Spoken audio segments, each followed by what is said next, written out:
Show. Yes, Greg? Yeah, I was just going to let Russ know that on that PSA count, I had mine done October 2003, and it registered at 1.6, and a month later they found a tumor the size of a golf ball in my rectum. So you might have to let a doctor go up your chute and look around just to make sure. Well, they've already done that, and it's not actually the PSA level, it's the velocity. If you'd done some reading ahead of time, you wouldn't have had people playing through inside your ass. What do you want, Ronnie? Buddy is turning to one sick day in the fort today. Yeah. What is... Just listen and entertained by a grown man with the thing around his penis that sound like a flat tire being flat down the highway. We don't get this on HBO. Thank you. This year, local police officers are focusing on Interstate 75 because of its access to bars and restaurants. The Dallas Police Department DWI Task Force has made 300 arrests since November the 17th, and they plan to keep going until the 11th of January. Yeah, that was just amazing. And again, we've said it a million times. How drunk are you, or are you just in a blackout to not see a fire truck red with flashing lights? Yeah. I don't get it. Yeah, it's got to be incredibly wasted. And I think that's exactly why they send the backup engines is to always protect the firefighters that are working on other stuff. Right. Had that truck not been there, the guy would have plowed everybody on the scene. Killed everybody. And then they get out and they save him. It's amazing.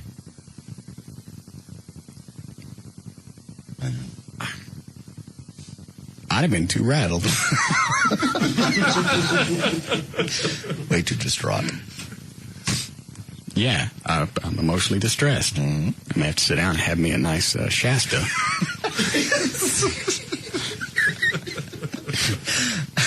Possibly read a book by the flames of the yeah, I always like to read by the fire. And here we go. You counting us in? Yeah. Speed it up a little bit. Right there? All right. Okay. And here we go.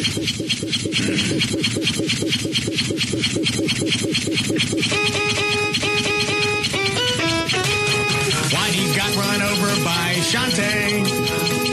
He was walking home late one eve. You can say there's no such thing as Shantae. As far as flying white guys, they believe. She'd been drinking too much whiskey at just 69 cents a throw. And she was doing some Xing. She was one big fat doped up hoe.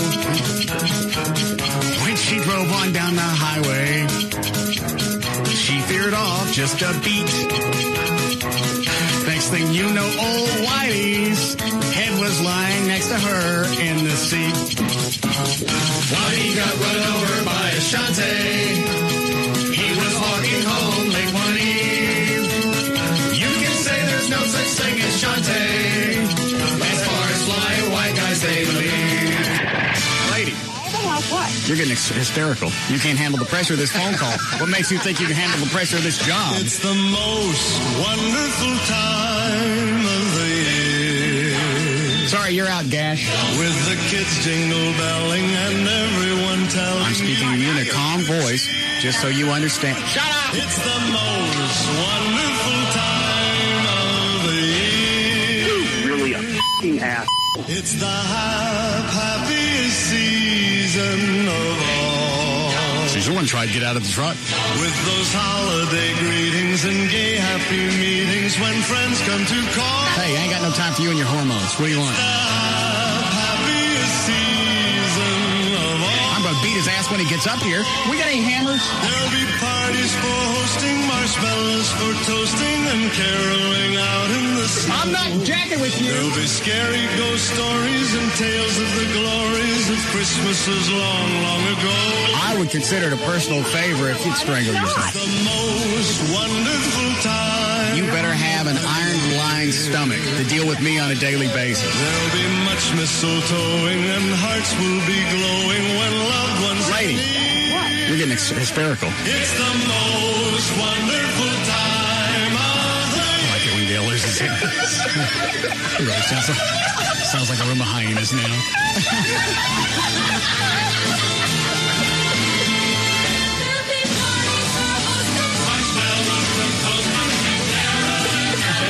Let's walk it off. There'll be scary ghost stories and tales of the glories of Christmases long, long ago. I think I'm going to cry. That was beautiful. It's the most wonderful time of the year. We're the ones that make your paycheck. We don't. No, you don't. There'll be much mistletoeing and hearts will be glowing when I've checked my check many times, and bitch ain't signed on it anywhere. My kid, the first time he would bow up and go, I can take you. Oh, you can. Well, let me tell you something. I got you for you. I'd like to speak with your superior. Right now, my superior is drunk on the beach in Cancun. I guess you picked a bad day to be a bitch. The Russ Martin Show.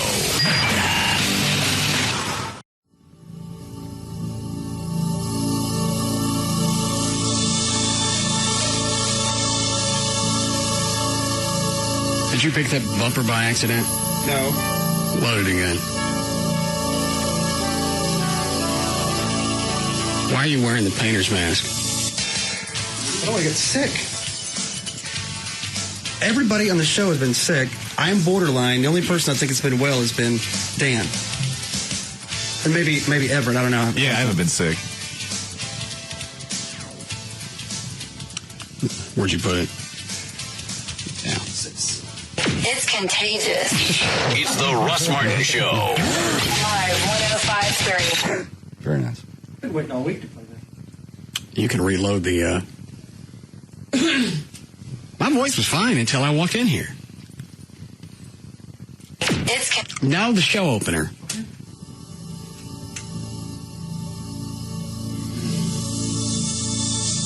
Like my voice, and I got nothing back until this morning.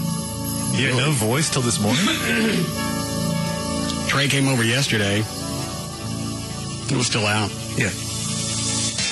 Even though, like, you'd be talking and it comes in and out. Do you need some lozenges? I got one. I don't know if it's going to last till 7. Sounds worse than I thought it did. We'll see. I just keep going in and out of it. It's weird. Like yesterday, I was ready for the show. Got here at noon. I said, oh, this is going to be okay. I can do this. By 1:30, I was dead. And Chuck's sick too, right? What do you got? I can't hear what he's saying. Just look at his face. Flu. My bag popped. My nuts sucked up inside. I'm in some kind of viral Bermuda Triangle. I was going to try and come back Wednesday, and it just wasn't going to happen. Yeah, I mean, you sound ill. I told you. Should we call the day a wash as well? No, let's see how far we can go. Well, I mean, is this irritating to listen to me? I don't think, no, not at all. As raspy as it is, what is it, Dan? You and JD sound like the two grumpy old men from the Muppet Show up in the balcony.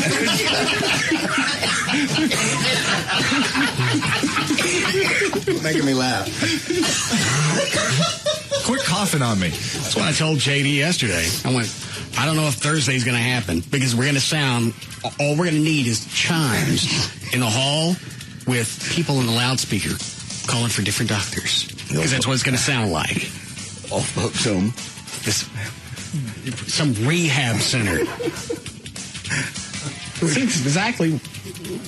I knew what it was going to sound like when we were in our 20s. I just didn't think we'd go through rehab on the air. We have actual audio of it, yeah. This is the first time either one of you and I have been sick at the same time, ever. Gavin. Yes. What's this on KRLD right now?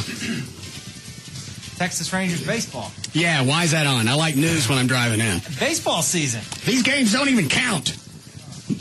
Well, yeah, that's true, but... It's baseball. They don't count. It's very exciting. You carry preseason Baseball? Spring training, yeah.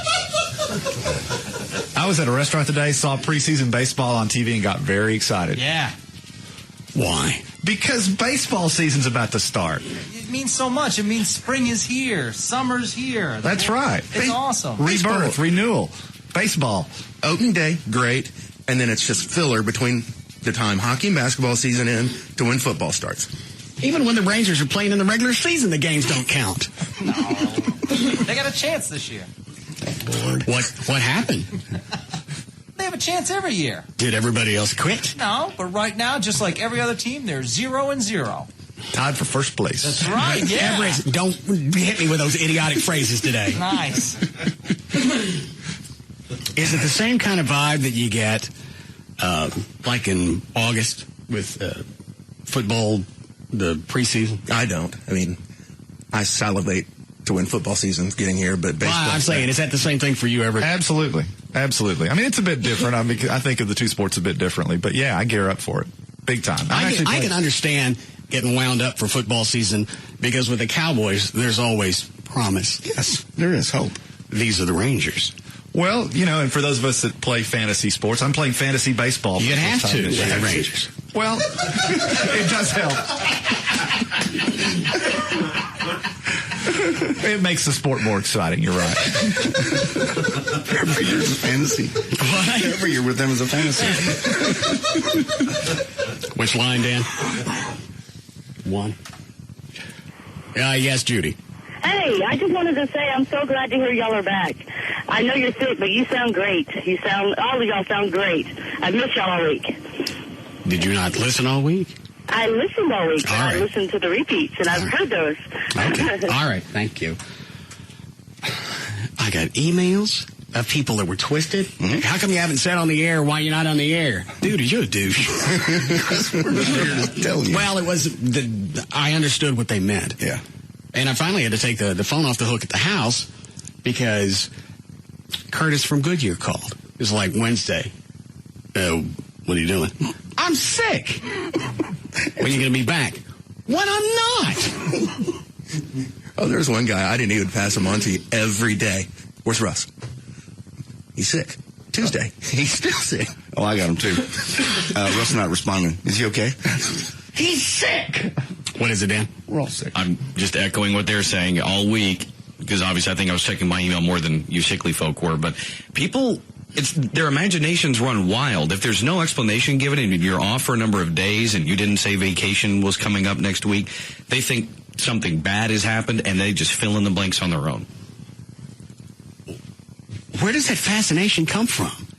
If Boston Legal was off for a few weeks, I'm not going to be writing ABC asking, hey, where the Shatner? It's different because we're Is live. Shatner okay? We're live every day. We're their pals. We're live here every day. It's still a show. It's still a show. But this show is a habitual part of so many people's days. Well, then you need to kick this. Finally, I think it was Wednesday afternoon. I took the phone off the hook at the house. Amy's stepdad, Eddie. What are you doing? I'm laying on the couch. You're not going to work? Eddie, it's 5:15. Why don't you make a guess? What's the matter? I'm sick. How long do you think you're going to be sick? Shut the up. We'll be back when we get back. Is it hot in here? Yes. All right, so it's really hot. Chloe, take off that painter's mask. No. I just don't want to get sick. I have a big weekend. You have a what? Big weekend. Doing what? Just appearances and stuff going on. I just don't want to be sick and get everyone else sick. Oh, all right. So I got my Lysol and Air Shield and everything else. What's the Air Shield?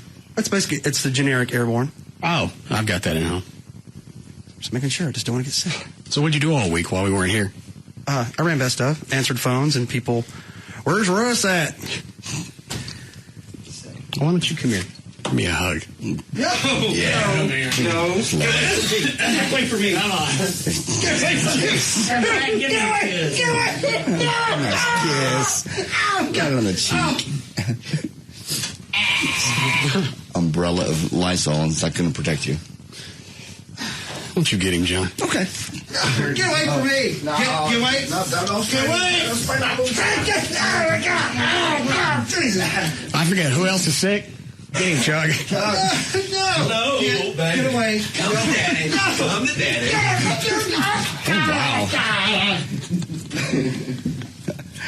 That was fun.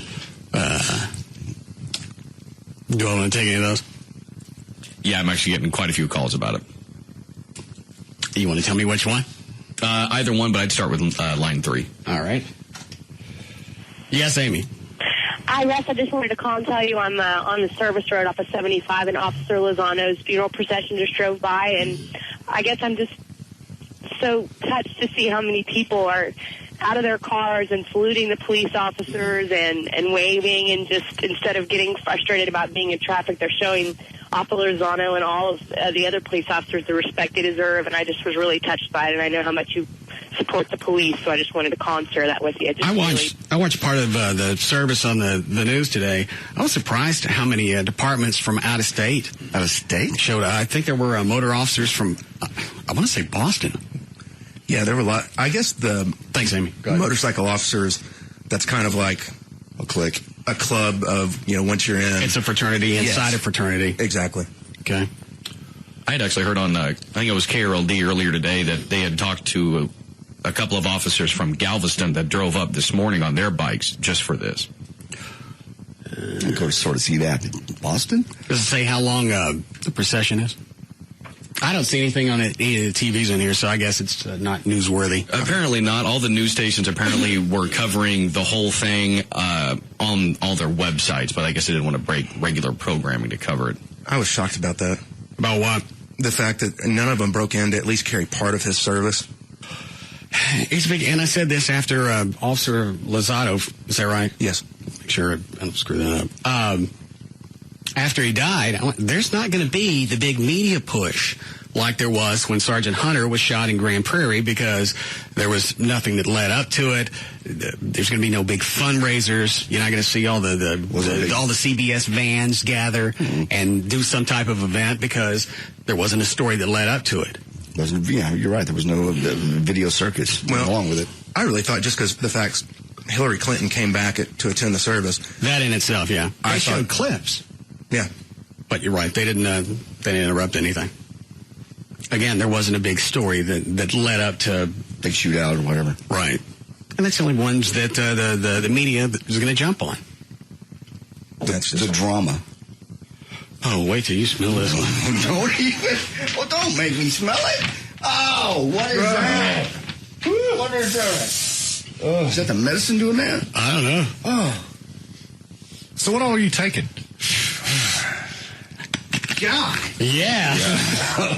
Oh, my God. I'm glad I can't smell. Anybody want to buy one of these painter's masks?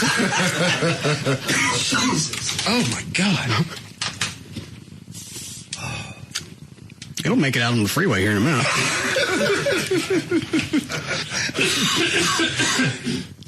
I don't know. Just driving down Carpenter and something out of my car. I got hijacked by a fart. I said, take it. Take the thing. Which one, Dan? Line 8. Yes, Kevin.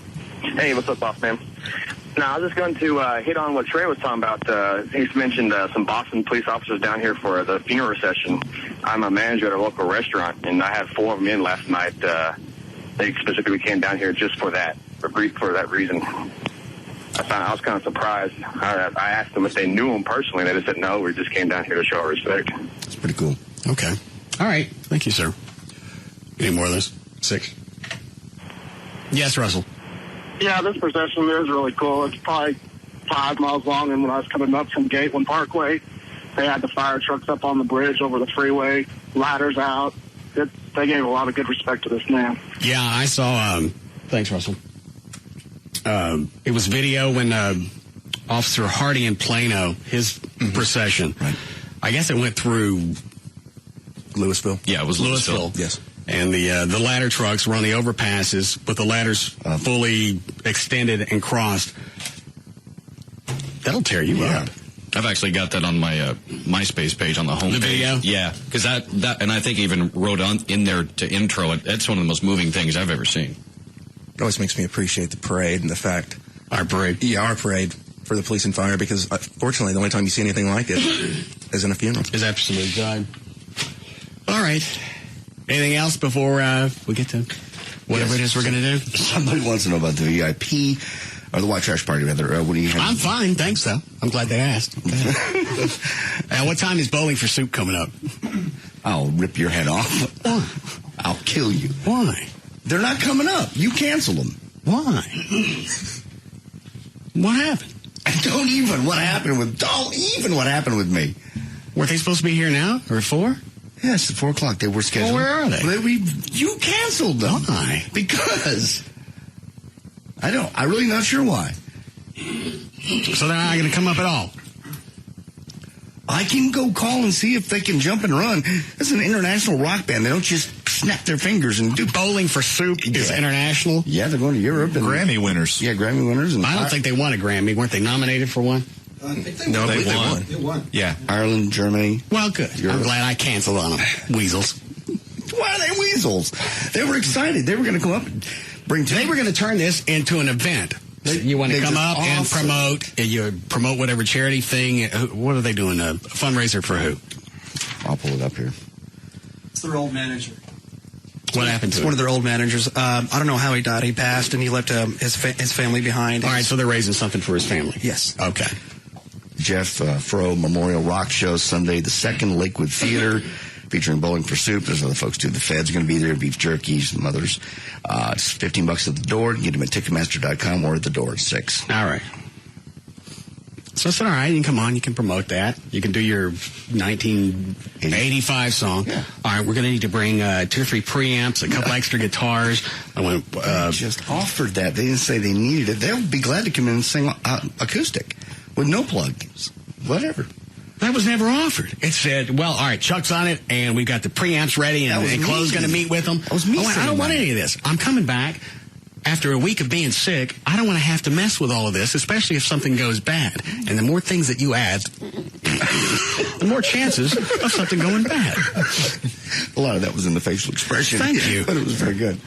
No, that was totally me. That was, if you thought it was them, it was me. They just said, So you came up with preamps on your own? No, and guitars and plug-ins and running through the mixer? Jared just said, we don't broadcast well just standing here. Do you want guitars? And I said, well, let me run it by and I'll ask Chuck what we need. That's all it was.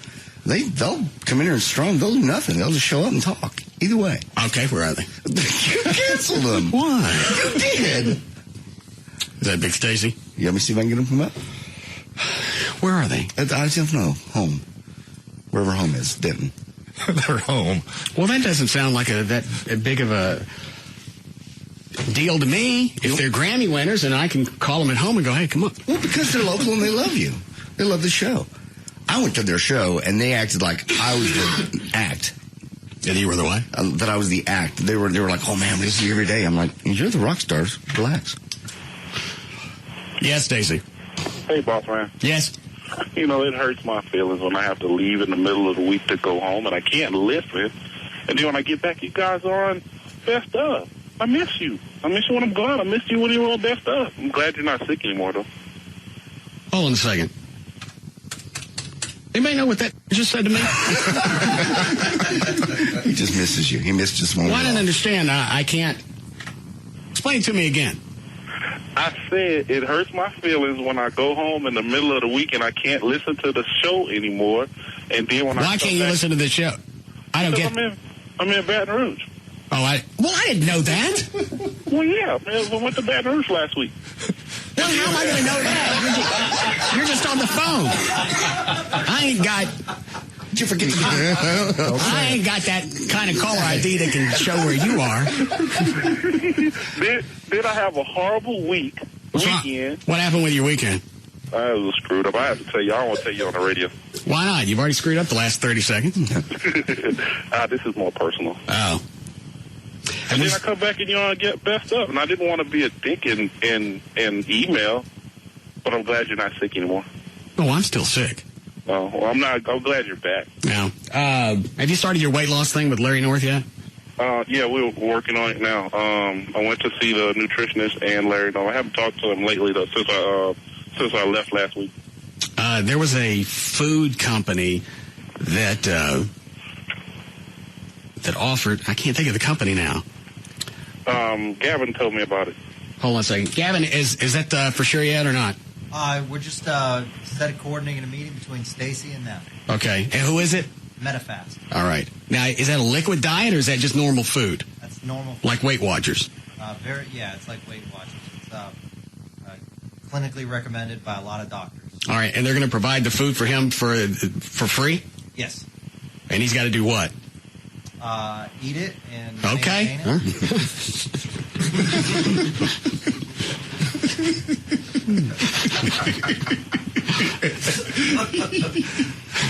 All right, I missed it. After he's got to eat it, then what? Just eat it and stay on that plan. All right. And we're just going to swap for airtime? Yes. Okay. All right. And when does he start on that? As soon as we can. The person was out of town last week, so I'm arranging a meeting between both sides. Okay. All right. Thank you. You're welcome. How much weight do you weigh? You weigh what now, Stacy? 570, 580? Yeah. Well, what do you want to get down to? About 350, 375. And did Larry North say that was feasible? Yes. Yes. What I want to make out of his extra skin when they have to cut it off. Oh, Lord. Why would you even think that? He loses 300 pounds. He's going to have a lot of skin to cut off. Several pounds of just skin, you're right. Like a bedspread? I mean, what are you thinking? I don't know. You can make a nice little, one of those nice bearskin rugs. A nice what rug? A bearskin rug. You have a Stacy skin rug. Okay. I think I'd like to get TP. Hi, Miss Wantas. A bunch of TPs and a papoose. All right, All right, thanks, Stacy. We need a break. Yes. All right, we'll be back.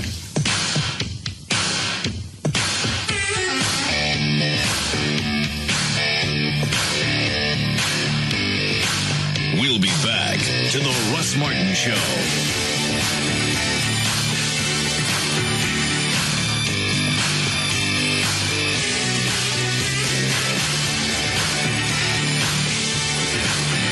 Why would you listen to anything else? The Russ Martin Show.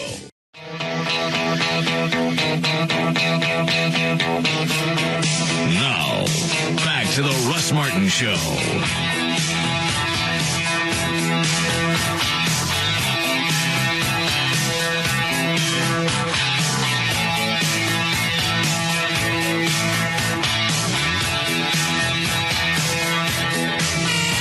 Is that Gail? Hi, Gail. Hi, Russ. What do you got? Well, I'm glad you're back. I've got TX821 in Red Oak, got the highway shut down. Southbound 35 before Highway 77. That was an 8-car pileup. In Dallas, Central's real heavy both ways between LBJ and Lover's Lane. Traffic on Central coming down through Plano and the Bush Turnpike. Both of those are recuperating. They've reopened all the highways after the funeral procession for Officer Liscata. In Haltom City, northbound 377 at Browning, there's a wreck in that left lane. Then you got Hampton and Ledbetter. Haskell at Central, they're talking about a structure fire. And Inwood at North Haven, there's a wreck too. I'm Gail Lightfoot on the Russ Martin Show. Thanks, Gail. All right, 52 for the overnight low. Going to be in the mid-70s tomorrow. We have 71 cloudy now at Live 105.3. All right. Anything before we get to news? Other than what you just said. That was just for Gail. Oh, okay. Yeah, the email I tried to get to earlier. Are you going to have VIT tickets this year at the White Trash Party? They want to buy some. I don't know. I don't know what the layout for Nokia is. We haven't gotten that far. Okay.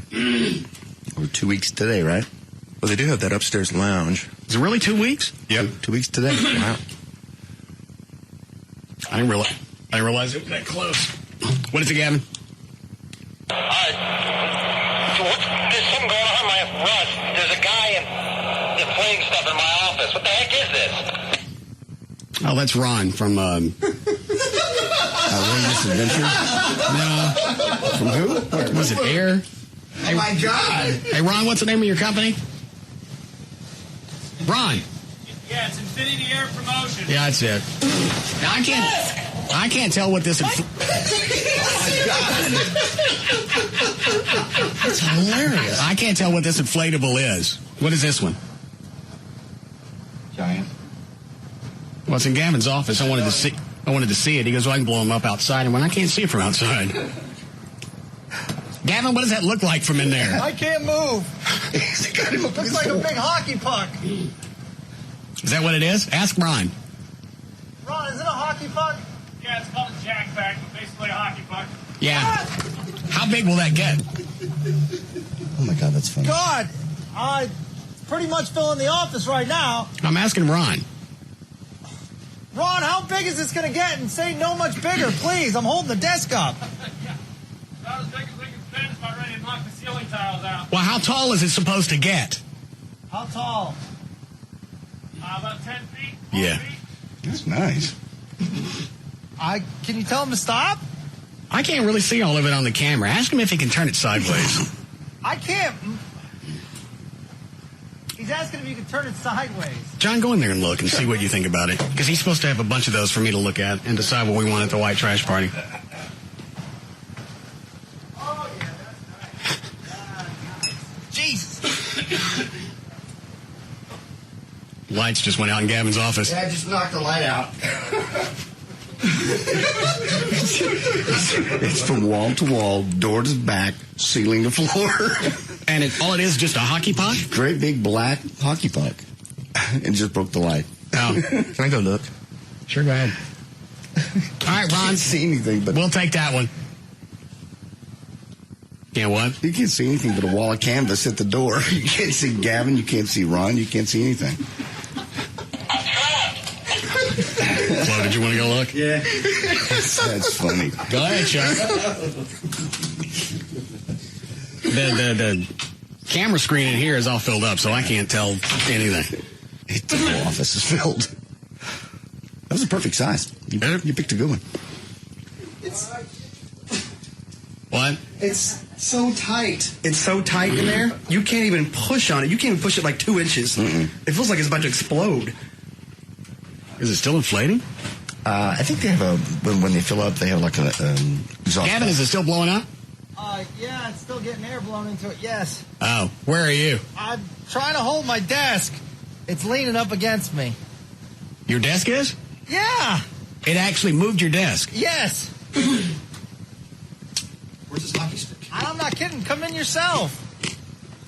There's no way to get in there. We couldn't. Yeah. Ask Ron what else he brought. Did you bring anything else? I hope not. Yeah. No, I got another balloon out in the truck. I can go grab. No. Yeah, tell him to go get that. Oh, Jesus. Okay, I want you to grab that. I'll shut this one off first. No. Yeah, I can't move. Let's get there. All right. Yeah, tell him he can let the air out of that one. Those are cool. Like you have those for the. He's supposed to bring a bunch of them out. I just wanted to see a few before he. Oh, please. Oh, God. Before he decided. Not bad enough we're all sick. You have to continue poot and smell the room up. Yeah. These are penicillin laden. Lovely. They're awful. Yeah. Well, are you eating? This one is going to be no disappointment. Oh, Jesus. Oh. I just thought I was sick earlier. Ready for news, Dan? Okay. All right. Going to legal ID here? Yeah. 3:55 at KLLI, Dallas, Fort Worth, Texas. Dan O'Malley's here with news. Hello.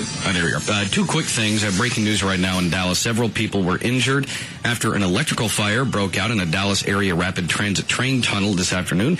Witnesses have told Channel 5 that at about 2 o'clock, smoke was seen coming from an overhead power supply that connects to the train while near the City Place station. Passengers notified the train operator, who then stopped the train, and all 8 ambulances were called to City Place, where several people were observed being given oxygen and likely treated for smoke inhalation. So far, no other injuries have been reported. And also, I mentioned earlier all the emails we've been getting. I got a new one. Russ and crew, what the hell gives? You're finally back on. You've been off all week with no explanation. Is it too much to ask to have someone pop on the air and say, hey, Russ is sick, but we'll be back when he's better, instead of just leaving all of us hanging? It's rude, man. What's to hang? It's best of. Either we're sick or we're on vacation. It's one of the two. I understand, but I'm telling you, people just get wigged out by it when they're not given the heads up beforehand, or if they're kept in the dark throughout the duration. I mean, I'd like to let that feed my ego and realize, well, we're certainly missed. Well, now I have to hit the delay. Damn it, it's just a freaking show. Knock it off with the emails and I got Amy's stepdad calling me 5 o'clock Wednesday afternoon. You going to work today? No, Eddie. I would have probably left by now if it was on my mind. Well, maybe you could put something up on russmartin.com. Why? What's going to change? Either you know why we're not here or you do know. What will change is you won't get all of these annoying emails and inquiries. I took the phone off the hook. And actually, he would still get all the emails. The only difference is they would be, what do you have? And then, in addition to that, they'd be, here's what you need to take. And all those emails may actually be worse. Well, you can post all that, too. Here's what I'm taking. Here's what I have. No, it's not worth it. If I'm going to be sick, I'm not going to work while I'm off. Okay. So maybe Chris from VertBiz. Save you the aggravation. Tuesday, I went up to the CVS to get my medicine, and I'm driving back, and my neighborhood listens. I drive by him at about 3:45. He looks at his watch and goes, what the hell? As I drive by, I'm like, God, dude, we're sick. What happens?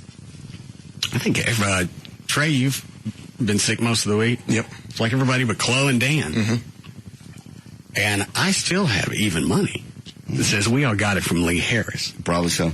Because I've had allergy problems and bronchitis and different problems with snot, but I've never had it this bad until Lee Harris came down with whatever he's got and started shoving his paws in our food. Absolutely correct. Yeah, I haven't had it this bad, and also this got into my lungs, which I think is what happened to you too. Yeah, it was wasn't until Wednesday that I wasn't coughing up anything, so I didn't want to cough. If you just have, it's almost worse. Well, yeah, you cough, and since you get no phlegm or anything neat like that, it's just like coughing fire. Yeah, there's no payoff. Yeah. It's burning the throat. Yeah, Wednesday afternoon, I'd give a couple of grand for just a wad of phlegm. Damn. I know, all week it's been off and on. I think we'll all be fine by Monday. Everybody will be well. Yeah, I'm not going to do anything all weekend. I'm not either. I've done nothing. I never thought sitting on the couch could be. You feel guilty because you're not doing anything. This is the first week I haven't felt guilty. Really? Yeah, I was sick. I got up and went, okay, I'm going to do something. I'm going to walk down to the park. It's 100 yards to the park. It was like dragging a cement truck. I could not get home fast enough. Yeah, at one point, it's like Thursday morning. I got up and I drove to the store. I was going to get flowers for Amy for taking care of me all week. I got halfway to the store and I stopped and went, that bitch. I'll go home and draw some flowers. That's miserable. I take this. Don't do this. Yes, Greg. Hey, Russ, glad you guys are feeling better. I'm getting over it myself. You know, if these people would listen, 3:17 Monday, I knew what was going on because Friday, you didn't know if you was going to be able to make it through the show. You were sick Friday. Yeah. I didn't think about that. In fact, I listened to some of the audio from Thursday, and you could even hear it coming on. It's going around to everybody, man. But glad you guys are feeling better and back. All right. Thank you, sir. All right. Anything else? Not right now. Not this moment. You ready, Dan? Line one first, if you're curious. Is it TK? It is. Hey, yes. Russ. Yes, ma'am. Hey, I was going to ask you, because when I'm sick, even though I'm like, I don't have any energy at all, I still get that little, urge to be sexual with somebody. Did you have that at all while you were trying to fight your cold? Are you still horny, I guess? Yeah. Oh, every morning I got up as soon as Amy left, I'd beat it like a bitch. Isn't that weird? You're like sick and you still think about sex. That's crazy to me. I thought I was maybe the only one, but now that I know you do it too, I feel better. Okay. Thank you. Why you wait till she leaves? Want to have sex with her? Oh, no. Why? Because you're going to have to do... No, I have the energy. You're right, actually. Now you say that, I get it. Yeah, because it's so much easier just to flip on the computer.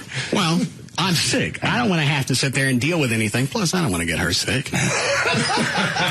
That's your only concern, right? Not the fact that you can go to porn sites and. Well, I don't know. I don't know the eight street Latinas, and I don't care if they get sick or not. Anybody in Mike's apartment? I could be an epidemic in that apartment. I'm trying not to give anything to Amy. Very thoughtful. Yeah. As you cough on her all week. You say she took time off, right? To be with you? Yeah, she took off a couple of days. Finally, I got sick of her and told her to go back to work.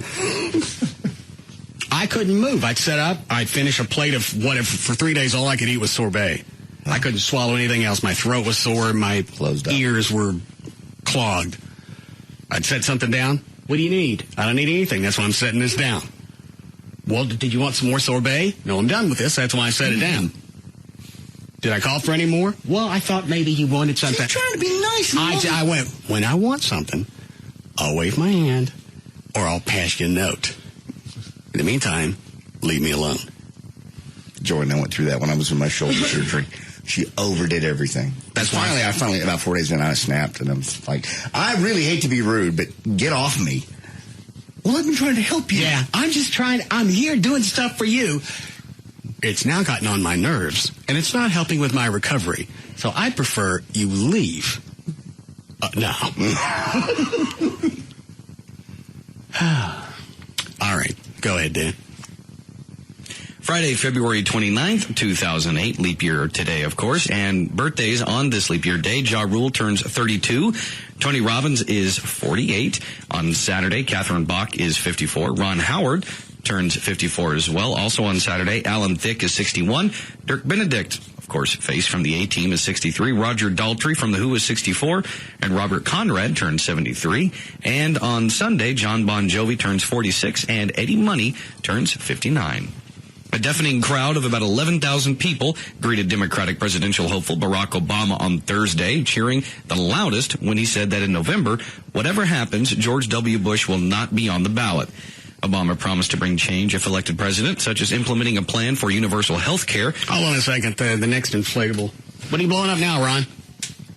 It's a 24-foot orange and blue hot air balloon. Oh, my God. Oh, God. Kevin's office. No. I don't know if I like the colors. It's even bigger than the hockey This puck. one's way too big. Where are you, Gavin? I don't see you anymore. I'm behind it. That inflated My desk is fast. starting to move. You're what? My desk is starting to move and the ceiling's expanding. Oh. And it's actually spilling through his front door out into the hallway. It's nice and quiet, though. All right, Trey, good look. Okay. It's amazing how quiet those things are. And it's also amazing how quickly he gets those blown up. Oh, my God! Jesus! Oh, yeah. That's definitely bigger. Stop this! How is that one? It looks like a blue and orange basketball. Shoved in an office. Huge. And it's starting to pop out. I want to go look, but I don't feel like walking in there. Well, stand here and wonder.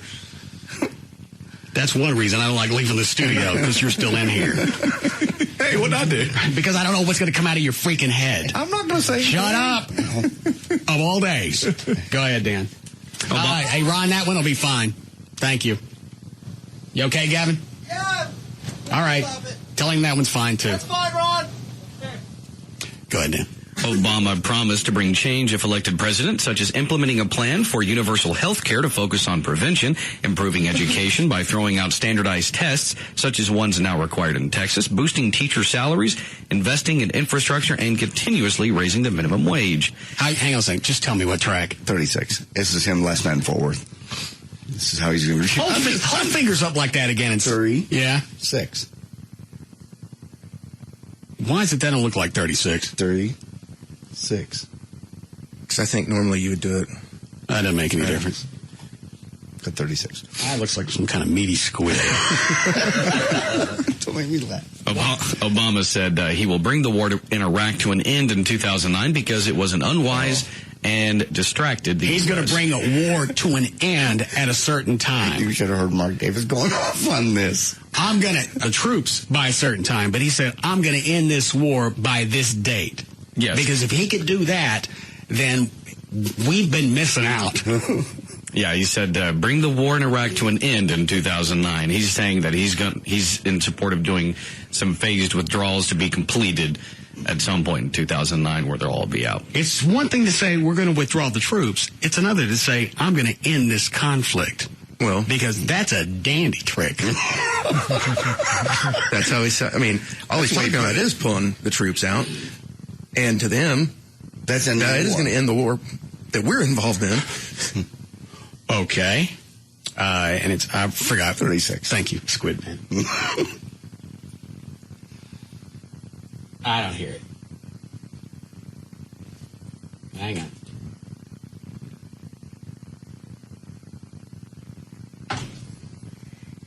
Hey, both of those are on.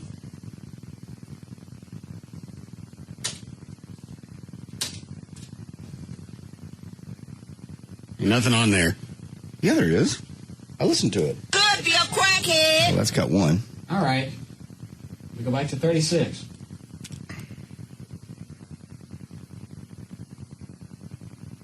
Nothing? No. My line? Yeah, it's counting. There's nothing coming up. Okay, do me a favor. Roll back to 35. Okay. See if that's Bush.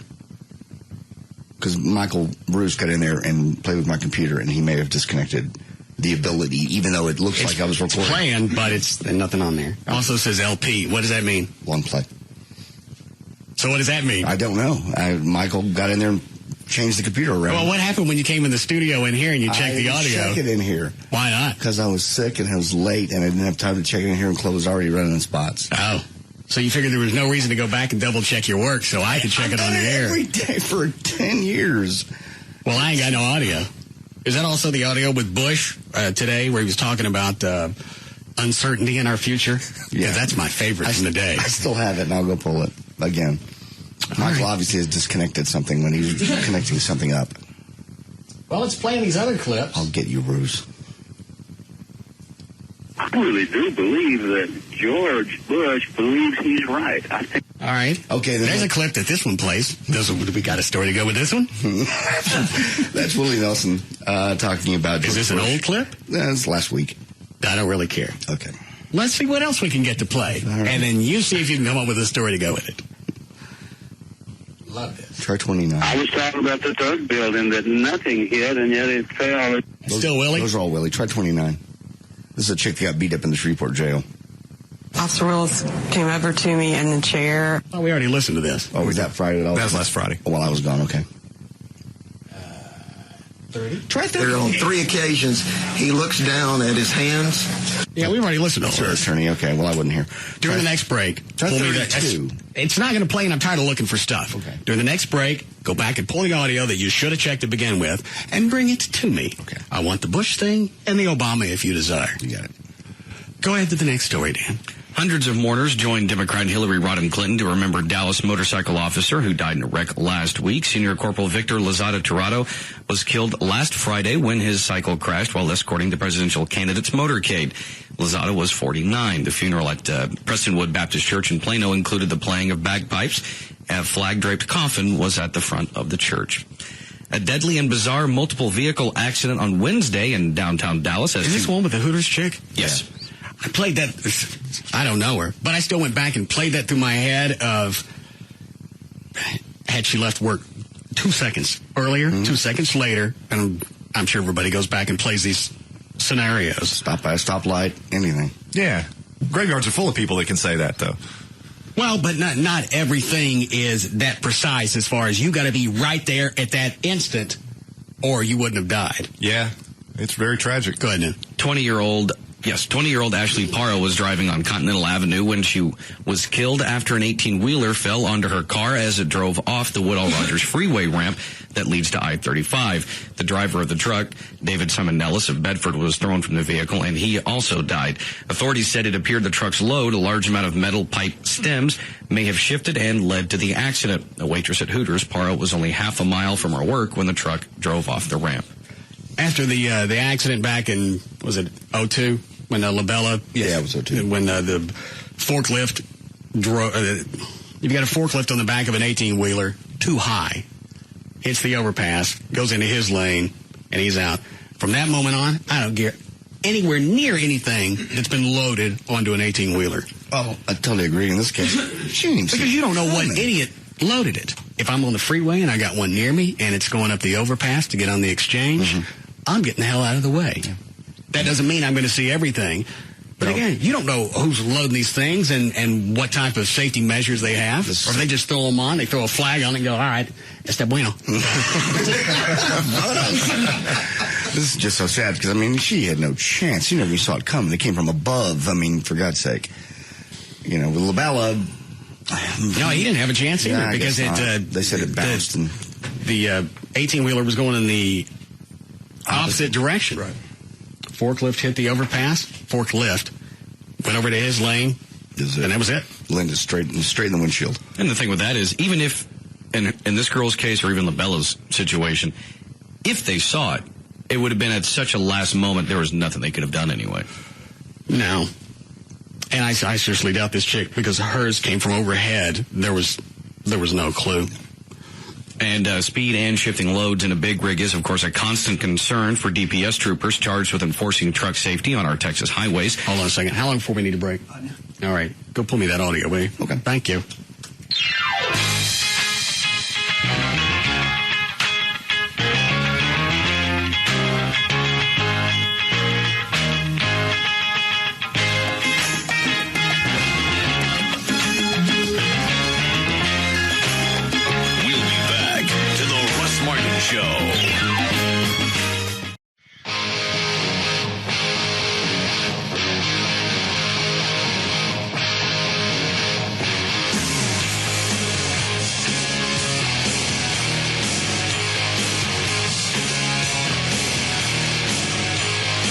Now, back to the Russ Martin Show.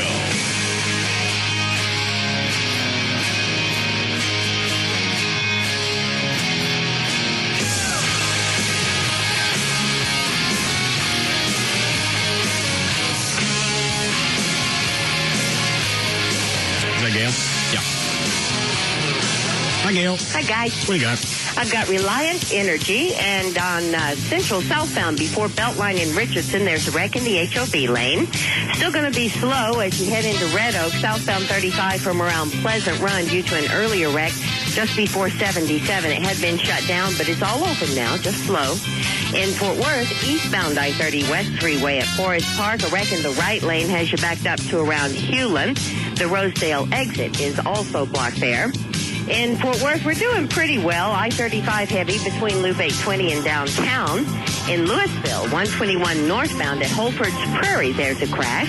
And on the service road of southbound 75 at Haskell, a structure fire has the service road shut down. Central itself is back up to 635 LBJ. I'm Gail Lightfoot on the Russ Martin Show. Thank you. 52 for the low tonight. Could be mid-70s by Saturday. And pretty nice all weekend. Maybe some showers on Sunday. 72 now at Live 105.3. All right, what is this? Is this the Obama or is this Bush? This is Bush. Oh, I like this better. 32. And when was this? Was this yesterday or today? It was yesterday, I believe, at a press conference. What's your advice to the average American who is hurting now, facing the prospect of $4 a gallon gasoline? A lot of people facing... Wait, what did you just say? Huh? Guess how much? Whew. Well, God. Is that all over?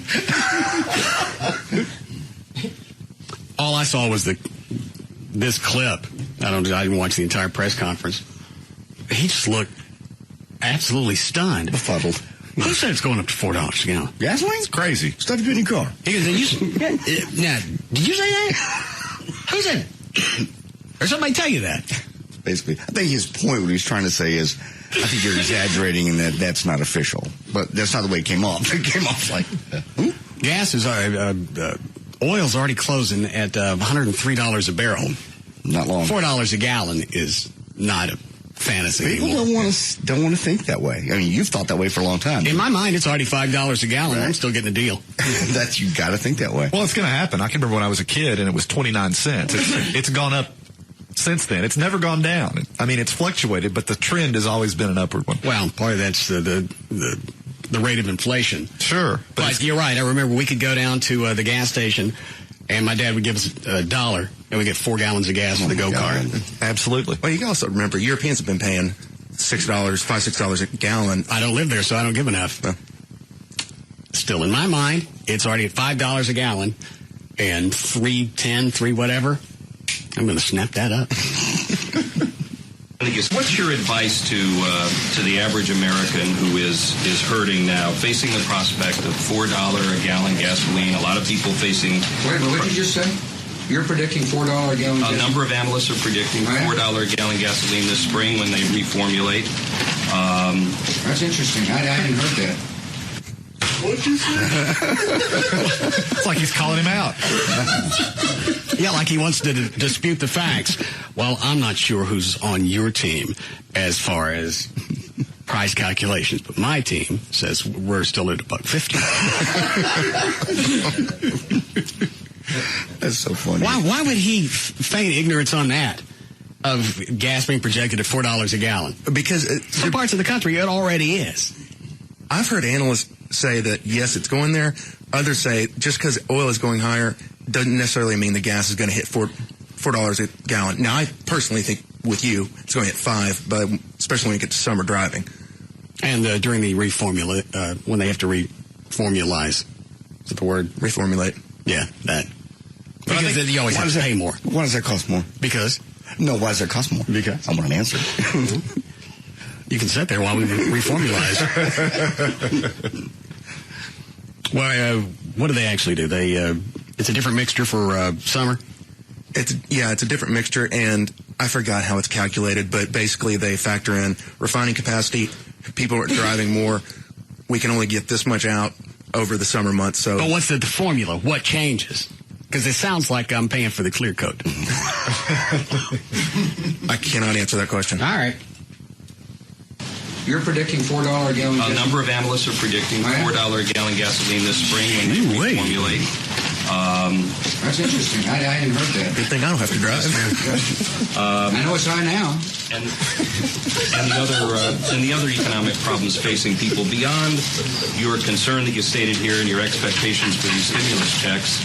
What kind of hope can you offer to people? Permanent tax, keep the tax. You tell he doesn't give a rat's ass about what's going on. That's the point.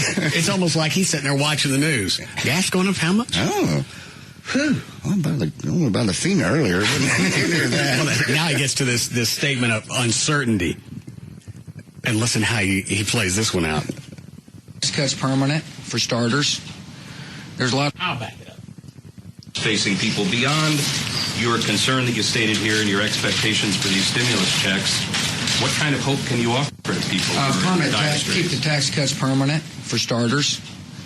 There's a lot of economic uncertainty. You just said that. You just said the price of gasoline may be up to $4 a gallon, or some expert told you that. And that creates a lot of uncertainty. If you're out there wondering whether or not, what your life is going to be like, and you're looking at $4 a gallon, that's uncertain. And when you couple that with the idea that their taxes may be going up in a couple of years, that's double uncertainty.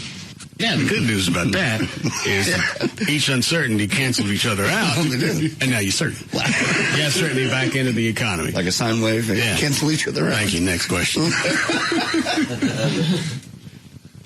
And when you couple that with the idea that their taxes may be going up in a couple of years, that's double uncertainty. And therefore, one way to deal with uncertainty is King's X. Is for Congress to make the tax permanent. Secondly, it's people got to understand that our energy policies needs to be focused on a lot of things. One, renewables, which is fine, which I strongly support, as you know. Two, conservation. I like the way he throws that out, like renewables, which is okay. I've read about it. I'm all behind it. Yeah, conservation. I think it's nice if people do that. It doesn't really seem like he has any conviction towards that. Renewables, that's fun. That's okay. Burning up grass and so on. Just run your gas tank. But we need to be finding more oil and gas at home if we're worried about becoming dependent on oil overseas. And this. All right, say we find it here. What are we going to do with it? Well, the problem is we can't refine it. We don't have enough refineries. We haven't built any refineries. Nope. We've tried to expand the ones that we have, but we haven't built any new ones. Nope. We could find all the oil that we needed for the next 3,000 years. We can't do nothing with it. And there's no plans, Trey, on the horizon to build anymore? Just because people don't like them? The economists don't want them. Well, the ecologists. The environmentalists, yeah. They've tried, and it usually gets hung up in court, and the oil companies now are just kind of going, I'll do it if you'll cut me some slack and not, dragging it through court. Yeah, what do the oil companies care? Yeah. They're making record profits. Yeah. Well, you know what? You don't have enough refineries. We'll just sit on this until you get around to it. Thank you. Were you going to say something, Dan? No. All right. I view it as a transitory period to new technologies that'll change the way we live. But we haven't built a refinery in a long time. We're expanding refineries, but we haven't built a refinery in a long time. I strongly suggested to the Congress that we build refineries on old military bases. But no, it didn't pass. Pussies. But if you've got less supply of something... What are you nodding your head about, Trey? Is that a good idea, the military bases? Yeah, the closed bases, we don't do anything with them. A lot of them have underground storage capability. They're perfectly set up. They're enclosed. And Congress just won't do it. It's like drilling up in Alaska. We know there's oil there, plenty of it, but the environmentalists don't like it, so it never gets through Congress. All right. You can just hear it in his voice. I suggested we do it on the military bases. They said no. I said, all right, bunch of shriveled up dicks. Expanding refineries and just paying $4 a gallon that I just heard about right here from this guy. Don't let me drill on the military bases. Shriveled up dicks. We should have more of these press conferences. I learn a lot. Yeah. Somebody got a pen? Brought a pocket recorder. I view it as a transitory... I could probably watch this on TV. TiVo myself.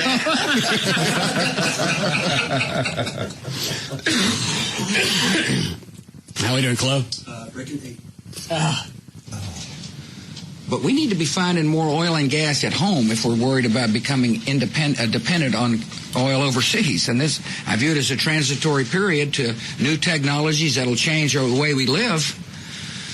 But we haven't built a refinery in a long time. We're expanding refineries, but we haven't built a refinery in a long time. I strongly suggested to the Congress that we build refineries on old military bases. But no, it didn't pass. Pussies. But if you've got less supply of something, as demand continues to stay steady or grow, your price is going to go up. Secondly, on oil, the more oil we find at home, the better off we're going to be in terms of the short run. And yet our policy is, let us not explore robustly in places like ANWR. And there are environmental concerns, and I understand that. I also know there's technologies that should mitigate these environmental concerns. Here's what he should have said. Just get used to it.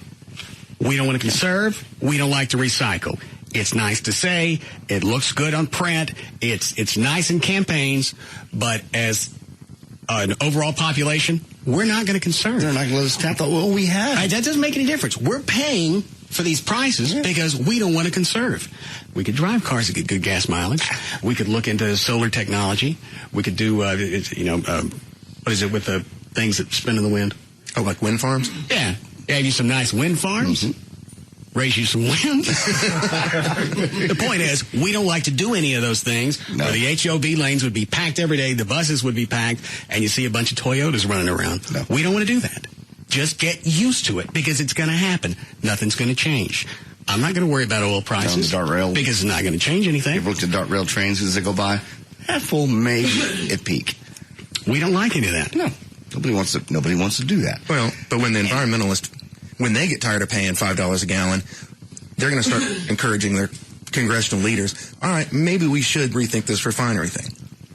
We're still always going to be dependent on foreign oil, always, because we're always going to use more than we need to.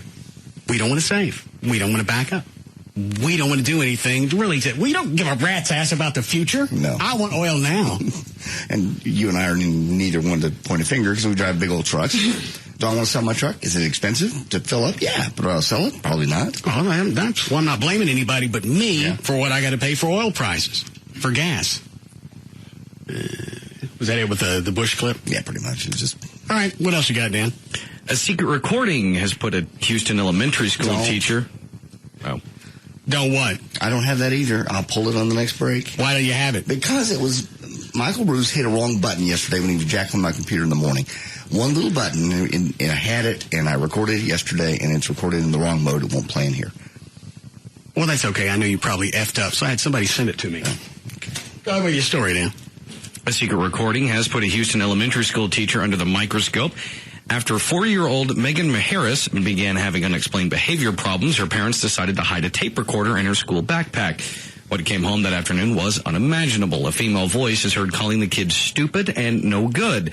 She also said that because the kids were mean to her, then she gets to be mean to them. The Houston ISD is investigating. School district spokesman Terry Abbott says their inspector general has to determine if the tape is legitimate and whose voice is in fact on it. For now, the teacher has been reassigned to administrative duties. Is that it? That is it. Nobody are you good for. You're just a bad kid. Now, when are you going to be a good kid? Have you think any other class acts like this? No. You're just mean to your teacher. And I'm going to be mean to you, too. Why is this a story?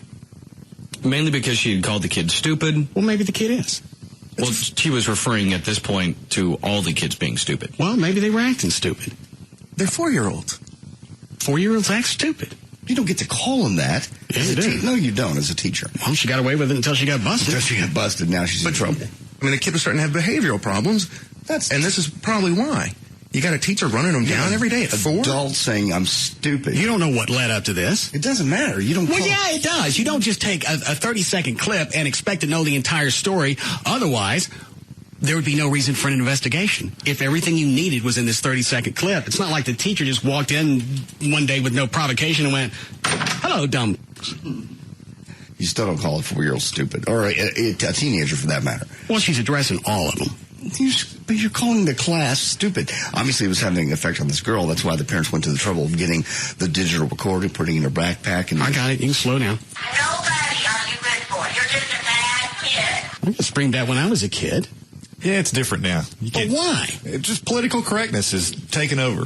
Yeah. I'm not saying you should call kids stupid, but I'm just saying, things like corporal punishment, for example, that I had delivered to me many times, now is, out of vogue. It's just things become softer. It's like they're less and less prepared for life because we're making things easier and easier throughout school. You don't want to give them a test that they're not going to be able to pass, because then that's going to affect their self-esteem, and then they're going to fail in life. They're going to fail in life anyway because you're giving them retard questions. Easy tests. Now, when are you going to be a good kid? Have you think any other class acts like this? No. You're just mean to your teacher. And I'm going to be mean to you, too. Everybody understand that.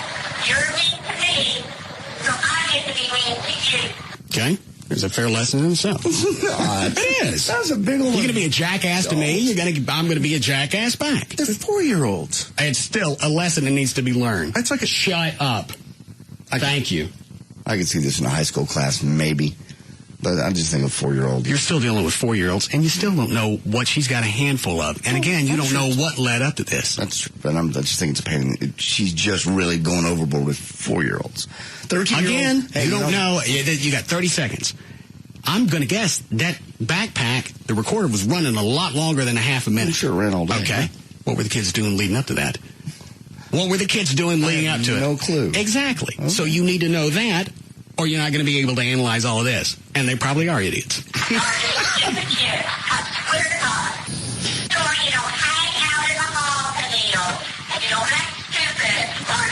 See? You don't act stupid. You don't act stupid. That's not calling a kid stupid. Don't act stupid. Again, it's like we tell our chicks. Don't be one. Don't get called one. I just don't think that's an appropriate thing for a teacher to be saying to kids. Don't act stupid. Don't act stupid. Well, and then she goes on to call them dumb. Well, that's just devastating for a little kid in school. I got those things called to me when I was a kid. A teacher told you were dumb? Yeah. That's just very inappropriate for an adult to say. It wasn't long lasting. I tried harder, so I didn't come off as an idiot to her. I think we've just got. Trey said this a long time ago. We've got an entire generation of pussies that we're raising. Well, regardless if this particular incident with this teacher is too harsh or not, we're really trying to make things too easy so we don't bruise their egos. And then it doesn't affect them long term as far as their self-esteem. I guess the only time it bothers me is when you see parents, kid does something wrong, and parents go and are on the kid's side. That's when it's out of control. You know, my kid did this, well, and the parent then goes on the child's side, as opposed to, we'll send him home and I'll beat his ass. Yeah. That was then. This is now. Parents now want to get lawyers. Yeah, instead of taking responsibility, it's a lot easier for me to sue somebody and get some cash out of my kid being an idiot, which is I should have thought about this years ago. I'll just raise a douche and start making money from the school district. In fact, it's simple as that. Those kids that wanted to carry the Confederate flag purses, it's school. You were told no. It's stupid. And then they wanted to take it to... wanted to take it to TV. Federal court? Yes. Wanted to make it, I believe, a class action suit. They've got the rights to carry these. No, they don't. You've got dress codes. If they set up different rules, here's what you're going to play by. When you get out of school, you want to carry your redneck flag or do whatever you want, got your Dixie horn in your purse, that's fine. And in the meantime, leave it in the driveway. How we doing, Chloe? All right. Let's see if there's any. So obviously when teachers are just stupid kids, I swear to God. So hang out in the hall and act stupid, are just stupid kids. Oh, she'd call them stupid kids. Okay. And as a result, I'm going to kill this puppy. Now, I wants to be stupid. No, I'm not going to be stupid. What district was this? Houston. What happened to the teacher? So I'm sure she's either been suspended or fired. She's just been moved to a different department right now while they're investigating. Where are they going to put her in the interim? Administration. Alternative schooling. Yeah, where the kids really are stupid. Yeah, work out. Stop it. God. You kids are retards. Retards, every one of you. Get out of there. Bunch of window lickers. When you go clean the bus windows? Retards. Stop it. Everett's right. What? Reassign them? It'd all work out. Stick them in special ed. No. Window lickers.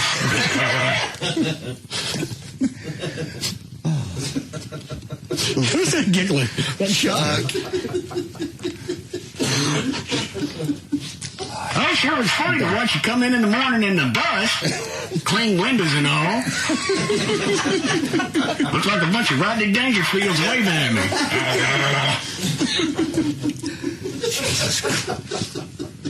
Can we break here? Don't want to take any of those? There's a couple of teachers on. Also, line 4 disagrees with you. Yeah, I told him to hang on.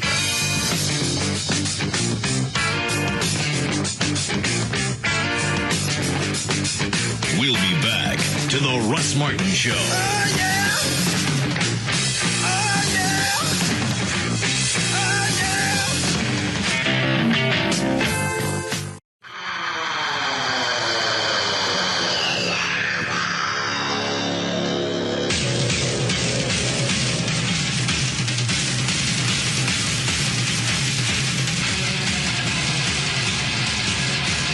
Now, back to the Russ Martin Show.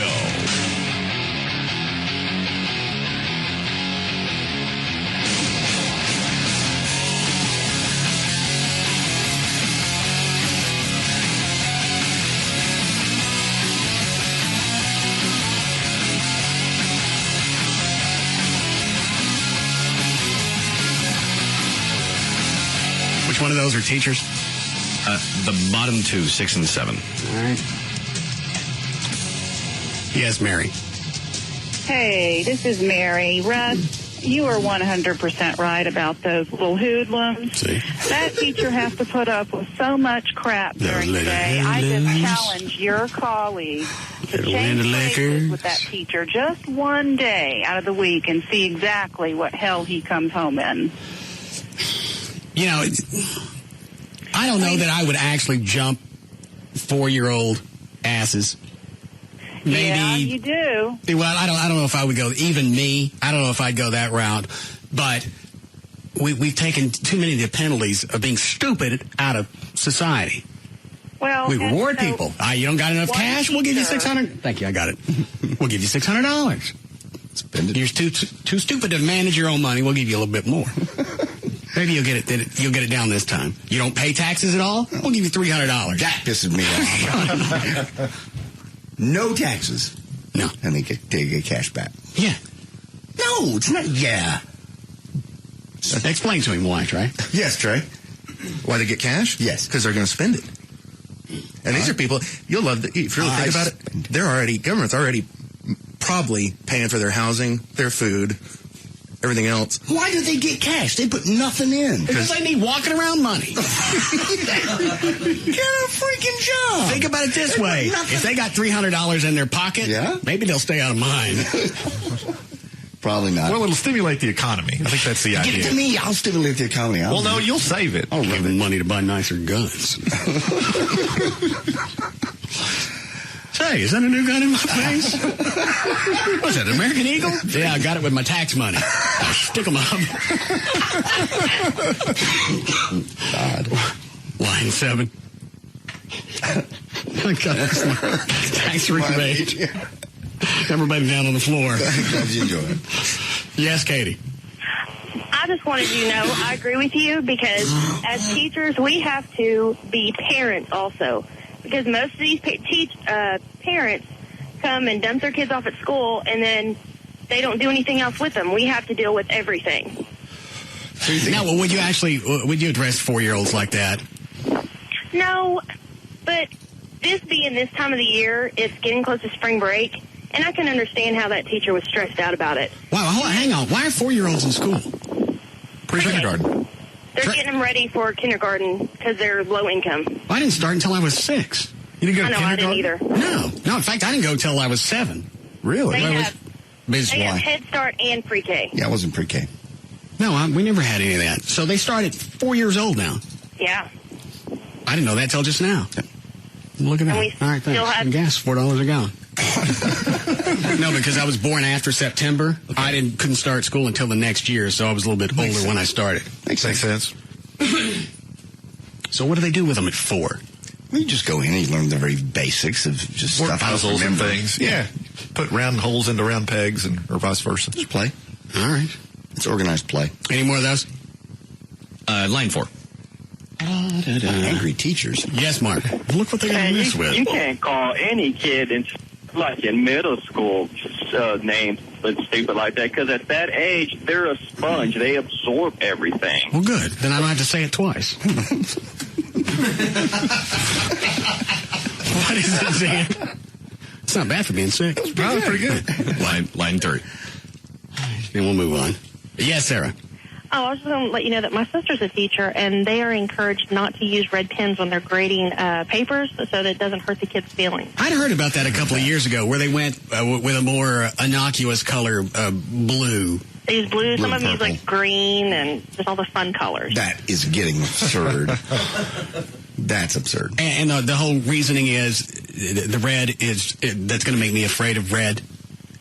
It points out negative, and it's telling them the bad instead of encouraging the good stuff they did do.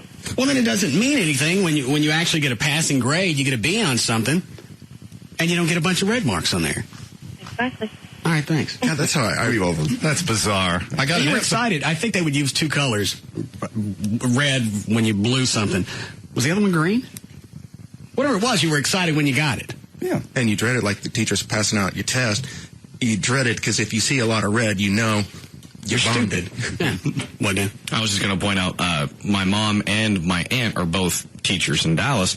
And I've seen my mom grading papers, and I don't know if it's school mandated or if she just does it because it's sort of, that's what they'd like you to do. She typically uses a purple pen instead of red. And she's not exactly a big fan of it either because she's old school as well and thinks, if you screw it up, I should just basically tear the thing up in front of you kind of thing. Well, it takes the reward away from the kids who actually go out and do something.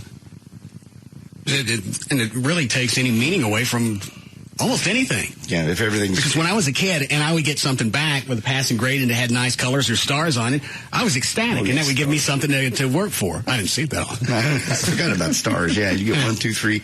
We get 3 stars up in our little class. And a lot of it was just pleasing your teacher so you didn't get called stupid. You don't get called stupid. I did. It's that way you shouldn't in school. I mean, I can see how the teacher gets frustrated. These women are angry on the phone.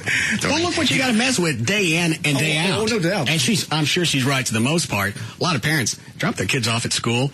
My parenting is done. I've dropped him off at school for the day.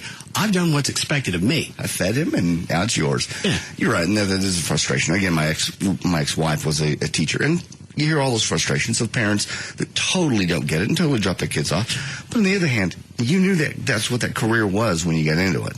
You knew it's going to be frustrating. Yeah, but I think it's also changed. It has a lot. Kids are snottier now, and they know they can get away with it. They'll go home and tell Mommy will come up and take on the teacher. Yeah, instead of getting slapped around at the house. I sound like an old man, but my day, if news got home that you were being a butt in school, you got an ass whipping there too. Yeah, my dad would back the car over. No. Yeah, he would. He wouldn't back the car over you? Yeah, he would. Don't think so. Not more than once. Half an hour. Oh, half an hour? Yeah. Back and forth? No, he just park it over. Think about what you've done. Going in the house. Cowboy Weavers on. Were you going to say something, Trey? I just don't get, where's the motivation? A lot of times you're motivated by failure and you want to do better. If you're not pointing out failure, where's the motivation to improve? Failure doesn't boost self-esteem. Exactly. And plus, you're going to get $300 when you get out of high school anyway. You get to live on the state. You get your tax rebate. You can buy a nicer gun and hold up a nicer class of people. Bigger group. Yeah, you can actually hold up groups now. What, Dan? I was going to mention when Trey said, there's no motivation, obviously, red ink, whatever, making good grades. Well, that and they're not given any incentive to be motivated and to do better because, like, even in Dallas, like we learned from Brett Shipp from Channel 8, no one gets less than even a 50. So you're already getting a halfway there start. They're not letting failure actually be failure.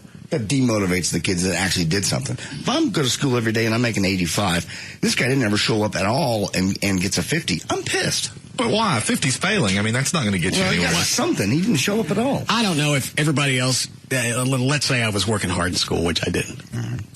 I don't think if everybody else was getting pushed along, I would work less. No, that's you, though. But I think part of the problem is the classroom work is geared down toward the lowest common denominator. So if you have a lot of people that aren't really working hard and doing what they should do, it's just turned into a big cattle herding type event. Just get them in. Push them through the system. Let's go. Let's take on the next generation. Maybe they won't be idiots. Next. Thank you. And we get our state money. Right. All right, go ahead, Dan. Well, NASA confirmed what most workers at Kennedy Space Center have feared. Thousands of people will lose their jobs when the Space Shuttle program is retired. NASA Administrator Michael Griffin told a Senate subcommittee Wednesday that as NASA prepares for the future, they will need different people for different jobs. When the Apollo program shut down, more than 25,000 people lost their jobs. If you faced a financial catastrophe, an illness, or possibly a job layoff, and you've fallen behind on some bills, you're well aware that debt collectors are eager to collect those payments. But some collectors go over the line, threatening to have the person arrested, making improper bank withdrawals, intimidating people, and making harassing phone calls. In one case, a collector threatened to call a woman's place of work until she lost her job, according to the National Consumer Law Center. In another case, a collector threatened to send the police to the person's workplace to arrest them, this according to Joe Ridout of Consumer Action. The Better Business Bureau received a complaint about a debt collector contacting someone's grandmother 4 to 5 times a day using threats like, if she dies, then her life insurance can pay off this debt.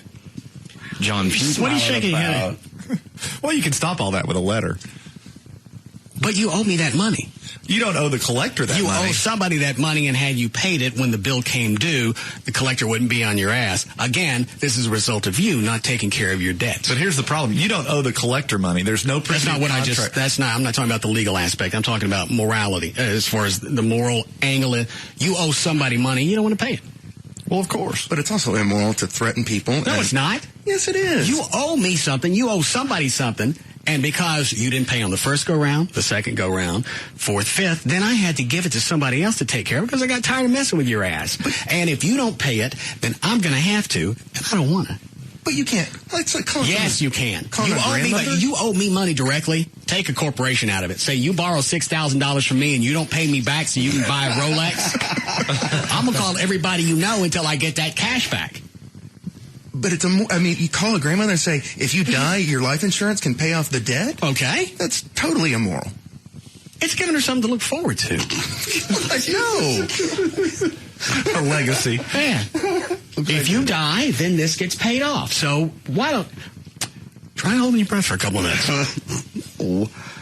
They do that, though. They're tele-terrorists, as Benjamin Dover used to call them. And they'll call them and just say horrible, horrible, horrible things to people. They're already depressed. You call me up, I know I owe you the cash. I didn't just go out now. If I just went out and bought trampolines and cars. And there are a lot of people that do that, and those are the ones that I'm talking about. If you went through some disaster, illness, whatever, I got that. It's the ones who go out and buy the stuff, and then they realize, I can't pay for all of this because I don't know how to manage my money. I don't care who calls you. I don't care what they say to you. Have the bankruptcy. It's your own fault. It's just the fact that I think this story is specifically talking about the ones that use these tactics. Those are the ones that I want working for me. If somebody owes me money and I can't pay my bills because you won't pay me, I'm going to get somebody ugly to call your grandmama. It's illegal, though. There's a reason it's a federal law. I don't care. Well, you still owe somebody money. No doubt. They should and pay. If I'm going to have to declare bankruptcy because you're not going to pay me, I'm going to have somebody call your Meemaw every day. It's a trickle-down effect, no doubt. But again, you file bankruptcy and you reorganize and you pay these people back a little at a time. But screaming at me on the phone, you're not going to get your money any faster. They tried nice. You've got the nice letters. They went through all of those. What are you laughing at? The nice letters. Yeah, initially they start, hey, you're 30 days past due on this. If you forgot this, here's a reminder. If you already paid it, sorry to bother you. They don't just immediately start with these people that get on the phone and call your Meemaw and go, hey, hold your breath. No, you're right. There are steps. And that's. But I like the way everybody plays themselves as the victim. I've overextended myself. Okay, did something happen in your life? No, I just bought too many things. Okay, well then we're calling Meemaw. And again, it's such a wide variety of people because you get people that go, look, I'll work with you. I mean, let me pay you off a little bit at a time. And there's other people that just go, screw you. I'm gonna bankrupt and buy. There's two very different schools of thought. And as a result, I get to eat it. You get to eat it. You're absolutely correct. Well, there are also some of these debt collectors. You can say, all right, I'll work out a payment plan with you. And they say, no, I want it all at once. And that's because they hear these stories nonstop. Everybody's got a reason why. I almost want to take this up as a part-time gig. Why? No, I can imagine. As a debt collector? You would be perfect. As Dan's running through all those different things that they did, I started to dribble. These people call somebody's grandma every day. You know, if you died, we could pay these things off. So why don't you just give it a quick, just for a minute, a half second. What is that? You might like it. It was a very nice color on you. It's just sad how far they push people that are already depressed, and they know they owe the money, and they're sad. They aren't happy. They're not happy that so as a result, I'm not going to bother you. You owe me money. And if I call you to ask you for my cash, it's going to make you depressed, so I should just wash it. No, well, that's what they end up doing, actually, most of the time. Because if it was me, I'd stop answering the phone. Sorry, you're not going to get through to me. Well, that's why they start calling me Ma. Yeah. Do they have a right legally? You can send them a letter and make all that stop. But do they have a right to call your friends and your family? I'd have to check the Fair Debt Credit Reporting Act, but I'm not sure if they I didn't think they could call you at work, though. They can, unless you send them the proper letter, and then that has to stop. Yeah. I have a few bullet points from that, if you want to hear them. Sure. Okay. A debt collector, this is from the Fair Debt Collection Practices Act that requires debt collectors treat you fairly. A debt collector cannot call you before 8 a.m. or after 9 p.m. unless you agree. Oh, that's bull. I just don't know why you would agree to that. Yeah, you can call me before 8. Sure. That's cool. That way I can get you off my schedule for the day. Yeah. Can you call me at 6? That way I just trash my alarm. That way I can answer the phone for the rest of the day. Exactly. Get it out of the way early. Secondly, you cannot be contacted at work if the collector knows your employer disapproves. So I guess you'd have to send them a letter. Okay. Yeah. Well, they're saying if your employer disapproves, if I were to say, hey, I disapprove of this, they could still call. But if I had Gavin call, then right, Gavin would have to say you're not allowed to call here. Gotcha. Got it. If you don't want to hear from a debt collector, write the letter that Everett was saying, telling them to stop. By law, they have to. Remember, of course, that the debt won't go away, and you can still be sued. A debt collector can't misrepresent the amount of the debt. Also, a debt collector cannot use profane or threatening language. So there goes your phone, Russ. Oh. Debt collectors can't... Why don't you dance around it like we do here on the show? No. You still can't do it. I think they have you as far as just threatening language. Debt collectors can't say that they will put a lien on your property or file a lawsuit unless the agency really means to do that and it's legal. And collectors can't legally claim federal benefits such as Social Security or your retirement accounts like your IRA or 401k to get their money. Doesn't say anything about not calling Meemaw, though. No, it doesn't. And that was the one thing I was looking for. Is I'm thinking someone's poor grandma is being hounded 4 or 5 times a day. She's probably doing everything she can just to keep breathing, let alone making it to the phone. That's just sad. Come on. What? Pay off the bills. I don't. No. Just a quick. No. If you were gone, all this would be gone too. Everybody would like you more. And I just wonder, as far as using these, really negative tactics, I wonder if there's any research that shows that that's actually effective, or if it's really... I would guess some people, just the fear factor. The others, you know what, if they're not going to pay it, doesn't matter what you say to them. And again, I don't know why you're answering the phone. Get a caller ID, look at it. All right, it's this company. I'm not going to answer the phone. I'm not going to pay you anyway. It's like Everett said, you send them a letter. That doesn't mean the debt's gone. Just nobody can bother you, which I think is also a chicken-ass way out. It's a federal law, though. I mean, you still owe me money. Absolutely, and should pay it. I don't know why they don't just take everybody that's a certain amount past due and just sue them. Forget the debt collectors. Forget all of that. It's not worth it. It's not economically feasible to do that. If I owe you $500, you're going to spend $1,500 suing me or more. Well, and especially when you're talking about... If you can clump them all together. Yeah, if you can do them. But you're talking about defendants that don't have any money to begin with. So what you end up with is a handful of valueless judgments that you're not going to ever be able to execute on, at least for the most part. All right. Do we know why the whole debtor's prison stuff went away? Stop. Well, I think that's a legitimate question. I mean, why do you want him to stop? Debtor's prison? Well, because the problem is... Why did torture go away? You end up being incarcerated forever because you owe money. You get thrown in jail. You can't get a job in jail, so you never repay the money, and hence it's a life sentence. No, I understand, and that makes sense, and it's common sense. That's why I didn't think I forgot about those debtor's prison. That's what Georgia was settled with, people that came over from England from a debtor's prison. That I do remember. Or the people in stocks in the middle of the town square didn't pay their taxes. Well, how long did that go away? Oh. Centuries? Yes, centuries. Good. All right. How we doing, Chloe? Go ahead, Dan. And now for something completely different. A study from the University of L'Aquila in Italy found that not all women actually have a G-spot. Researcher... I knew it! I'll be God! How long have they known this? When did this study come out? The study just came out. Researcher Emmanuel... Have me digging around like the man from La Mancha for some treasure that don't exist? Well, some women do have it. Well, but the fact that some of them don't, and the ones that don't tell you. They let you dig around like some fool with a divining rod. You're the Don Quixote of G-spots. I doubt he spends too much time looking. I be damned. Researcher Emmanuel Giannini took ultrasounds of 9 women who said they've experienced vaginal orgasms and 11 who said that they had not. In the women who have had them, there was an area of thick tissue on the front of the vaginal wall or the G-spot. Women who have not had vaginal orgasms did not have that tissue or did not have a G-spot. Bitches! That was close. Maybe they don't know. They don't know what. They know. They have a G-spot? If you can't even give yourself an orgasm, you don't need one. And it probably means you don't have a G-spot. And you're not really supposed to have an orgasm. Well, it's not needed for you to have one for us to reproduce. Otherwise, they wouldn't put your G-spot where it is. That is true. It's for pure sexual pleasure. Why do they put it up there anyway? It's ridiculous. I figure, where is it? As you go right inside and then up and then back? Yeah, the come here motion. Yeah. So your penis would have to be shaped like a candy cane.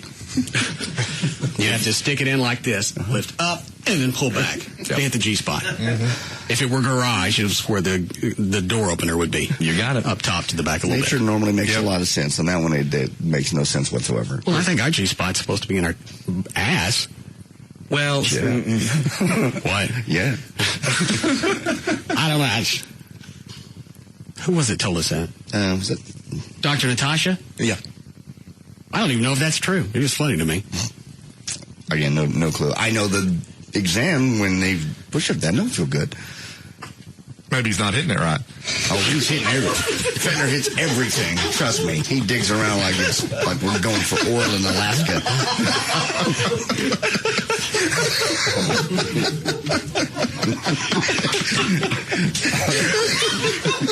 You think that's part of the exam effort to try and get you to blow a load? Yeah.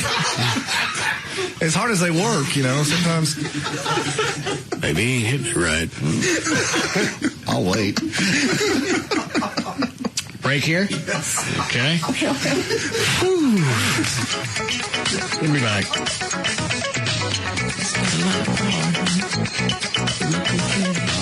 We'll be back to the Russ Martin Show.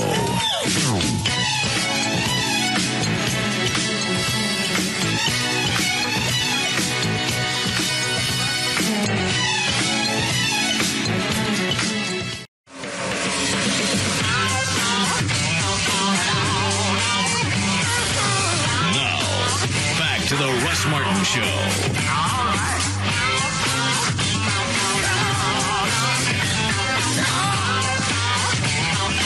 Hi, Gail. Hi, Gail. Hi, Russ. What do we got? Texas Motor Speedway and a wreck on northbound 35 Simmons Northwest Highway. It's in the left lane. You're backed up to around Empire Central. In Fort Worth on eastbound I-30 West Freeway at Forest Park, they cleared the wreck. It's unwinding from Hewlin. In Corinth, they just cleared one, too, on southbound 35 at Corinth. Traffic is backed up to Teasley, and northbound's kind of unwinding from Swisher Road. In Louisville, northbound 121 at Holford's Prairie, it's no longer shut down, but the wreck is still there, and it's slow from Valley Ridge Boulevard. Onlookers are slow from the bypass merge. And then on eastbound northwest at the tollway, there's a medical emergency. In Arlington on the side streets, Matlock southbound just past Green Oak, the wreck in the left lane backed up to I-20. I'm Gail Lightfoot on the Russ Martin Show. Thank you, Gail. 52 for the low tonight. Going to be mid-70s tomorrow. We're at 72 now at Live 105.3. Now I looked at the clip that, what did you send me that trade? Was it last weekend from the TV show? Yeah. There's something missing there. Either that the entire thing's a setup or these people really are idiots. The one I saw was uncomfortable to watch if it was real. And again, I got about halfway through and I went, you're answering these questions. And I thought, what's it called?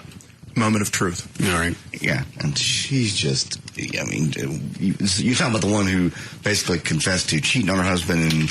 I think so. Is this it? That is it. I condensed it down to, it's 3 minutes and it's real fast-paced question-answer. Have you heard this ever? I haven't. I don't understand because they ask the questions. You don't hear the question for the first time when you get on the air. They take you through the whole polygraph. They run through the questions with you. And the first time you get to one of the ones that you're uncomfortable with, that's when you go, I'm going to have to beg out of this contest. Now you get one pass, is that right, Trey? Yes. You can hit buttons. The family can, or whoever's on. Well, I don't care how many you get. If something bad's coming, if they've already asked you 3 questions you don't want to answer. So they can, what's the premise of the show? I presume they ask you anything and you either answer, or if you don't, what happens? I don't know. Cash. Basically, you're hooked up to a lie detector test. If you tell the truth, it's like you keep going up in value, like 25, 50, 75, 100,000. The more questions you pass, the higher the number goes. Okay. I see. Okay. Controversial, it sparked a long debate as to whether or not to air it at all. It is the most uncomfortable I've ever been on television. Have you ever flashed a stranger just for laughs? Yes, true. Would you give food to a stray dog before you would give it to a homeless person? Yes, true. Have you ever been fired from a job? What is that noise? They basically condense the show down to like a 5-minute segment. Right. And they run that little fast forward noise. I don't like that. I try to cut as much out of it as I possibly could. All right. When they asked her the question off stage, what was it? Have you ever cheated on your husband? Well, the first one was, do you wish you were, I think, married to your ex-boyfriend, or were you in love with him the day you got married? Then do you think you should have been with him? Then have you cheated on your husband? Okay. My point still is, when you get to that, that's when you decide that this isn't, I should go home and probably take up something else. It's not going to turn out good for me today. They just wanted the money, though. Well, but you don't know that you're going to get it. You're going to risk everything else that goes along with your your marriage, your life, your rest of your family? Yeah, even just on the outside chance you're going to win. Could they win? She busted it. What could they win? I believe $500,000. Okay. The husband, I don't know if it's on here or not, the husband says, keep on going. It doesn't matter now. Everything's gone. Just get the money. Don't worry about that when the divorce settlement comes. Yeah. Yeah, now even more so. He wants her to win. Sure. For stealing money. Yes. True. Your husband is a police officer. If you knew you wouldn't get caught, would you steal money from your place of employment? No, I would not. True. Since you've been married, have you ever pretended to be asleep in order to avoid having sex with your husband, Frank? Clear answer. Pretended to be asleep, pretended to have a headache, so yes. I pretended not to be at home. Do you blame your husband for your lack of close friends? Yes, I do. True. Would you ever be a surrogate mother for your sister if she were unable to have children? Yes, I would be. True. Do you think your parents are proud of you? No, I don't think my parents are proud of me. True. I love her unconditionally. Do you know things about your father that you... How long before it gets to the part about the fidelity? I think 2 more questions. You keep secret from your mother? Yes, I do. True. You have $25,000. You want to continue? I am really not concerned about the money. I feel a lot better getting everything I need to get off my chest. So. Do you secretly stay in touch with any boyfriends that your husband does not know about? Why would you just go, you know what, I don't want to play this anymore. I don't like money. Yeah, this game is a lot more entertaining on TV. The more you say that now, the more I think you may be right. It's sort of been a setup because, okay, I don't care about the money. I just want to get this off my chest. Then what you do is you just want to get it off your chest. You tell people individually. Can we sit down in the living room? Well, and the clearing the air, I think when they ask her, has she ever cheated on her husband, doesn't she say yes? Yes. So she doesn't even try and skate that one. And she knows that's coming. Bam! Feel my pimp hand. No. True. Have you ever taken off your wedding ring to appear as if you were single? Yes, I have. True. Bam! Feel my pimp hand. It's in place now. Do you believe you might have been in love with a former boyfriend on your wedding day? Yes, I believe I was. True. One more question gets you 100. What's her husband doing during all of this? He's just sitting there. He's just getting more and more depressed. Let's see. Half of $50,000 is $100,000. Surprise guest. Oh my. This is your ex-boyfriend, Frank. Mind you. If I wanted to get back together with you, would you leave your husband? You could avoid this right now by hitting the button, Frank. No? All right, I don't care where you get this. This is too hard to follow, this cut up like this. So either you get it and you cut it up on your own, or I don't want to hear this again. I'll cut it up on my own. I don't think anyone will want to hear that answer. Do you? What's the question? Would you leave your husband if we would get back together? The sister ends up hitting the button, so that question... So we don't know what the answer is? No, she doesn't have to answer that question. Well, that's a rip. The next one's even... Leave. I'm the man you should be married to. Would say yes. True. There's really nothing else I can really hear, so... Who's that talking That's, right that's there? her husband. Her husband. He's like, you want to continue with this? He goes, at this point, whatever. Yeah, what are you going to shock me with? Yeah. You told me you don't love me. You love him. He's here. It's a very comfortable situation. Why don't you ask her about dogs? Just so we can get everything out. I mean, while we're here. Might as well just go for it. I'm going to keep on going. Since you've been married, have you ever had sexual relations with someone... With a dog. One other than your husband? Yes. True. Do you think you're a good person? Honestly. There's something missing here. I tend to agree with you now that I hear this condensed like that. I watched it and I thought it was real, but now as I hear all this, I go, this doesn't, it's too much. And you know what's coming. What's the payoff? Because you don't know for sure you're going to get any cash, and you're going to go ahead and run the risk of just dissolving your marriage and your association with family members and whatever else, and people finding out that you screwed labs. That's what sucks for her, is all the bad stuff came out, and she answered true. She got up to the big money, and I believe it's the next question, she loses it all over kind of an innocuous question. I think I am a good person. False. That was it. I am so sorry. That's what she blew it on. You think you're a good person? Well, yeah, basically. Let me see. I screwed around with my husband. I don't really love him. I've Earlier, stolen money. Well, who was she stealing money from? Her former employer. Oh, I remember her reasoning. She said, I've gone through all those things, and I think I'm a better person. You thought wrong, you know? Why do you think this came up as a lie for you when I asked you, do you think you're a good person? Because even after everything that I have done, the stealing the money and everything, I think that I've become a better person. That's why I think I am a good person. Yeah, how much money did you get? Yet it came up as a lie, which means that somewhere in you, you haven't forgiven yourself, and you, somewhere, your truth is that you don't think you're a good person at all. Why don't you go out and hang out with your family? And Yeah, they want to. Yeah, your family wants to sit with you for a while. It was an expensive therapy session. Your family wants to meet with you in the isolation booth for probably about a half hour. We're going to wear headphones so we don't have to hear it. And the amazing thing is, the husband, like she walks up there, he puts his arm around her. It's like, it's Skank. I still think it's a hose. What is it, Steve? Yeah, Russ, I was watching an entertainment show a couple of days after that has that Billy Bush guy on it. Right. And they interviewed the husband, and they asked him the question about that, and he said, we were this close to winning the money. So I think it's a setup, especially if he's a cop. He's a fool. Yeah, that's right. Unless when they went through and when they pre-interview everybody, they ask them these questions just to see if they're going to have them on the show. Did you guys have any problems with fidelity in the course of your relationship that both of you know about? And if they say, yeah, I'm like, okay, we can put that question in since he already knows about it. But it looks like we're just springing it on him there on the air. Yeah. That's got to be the way that they're getting around this, because nobody's going to be that big of a fool to sit there and answer those questions. You wouldn't think so. It's just, it's made for good TV. I watched it, and I hate these little game shows. I watched it. How are we doing, Chloe? Breaking seven. All right. Ready for more news, Dan? Absolutely. All right, 5:37. Dan O'Malley's here with news.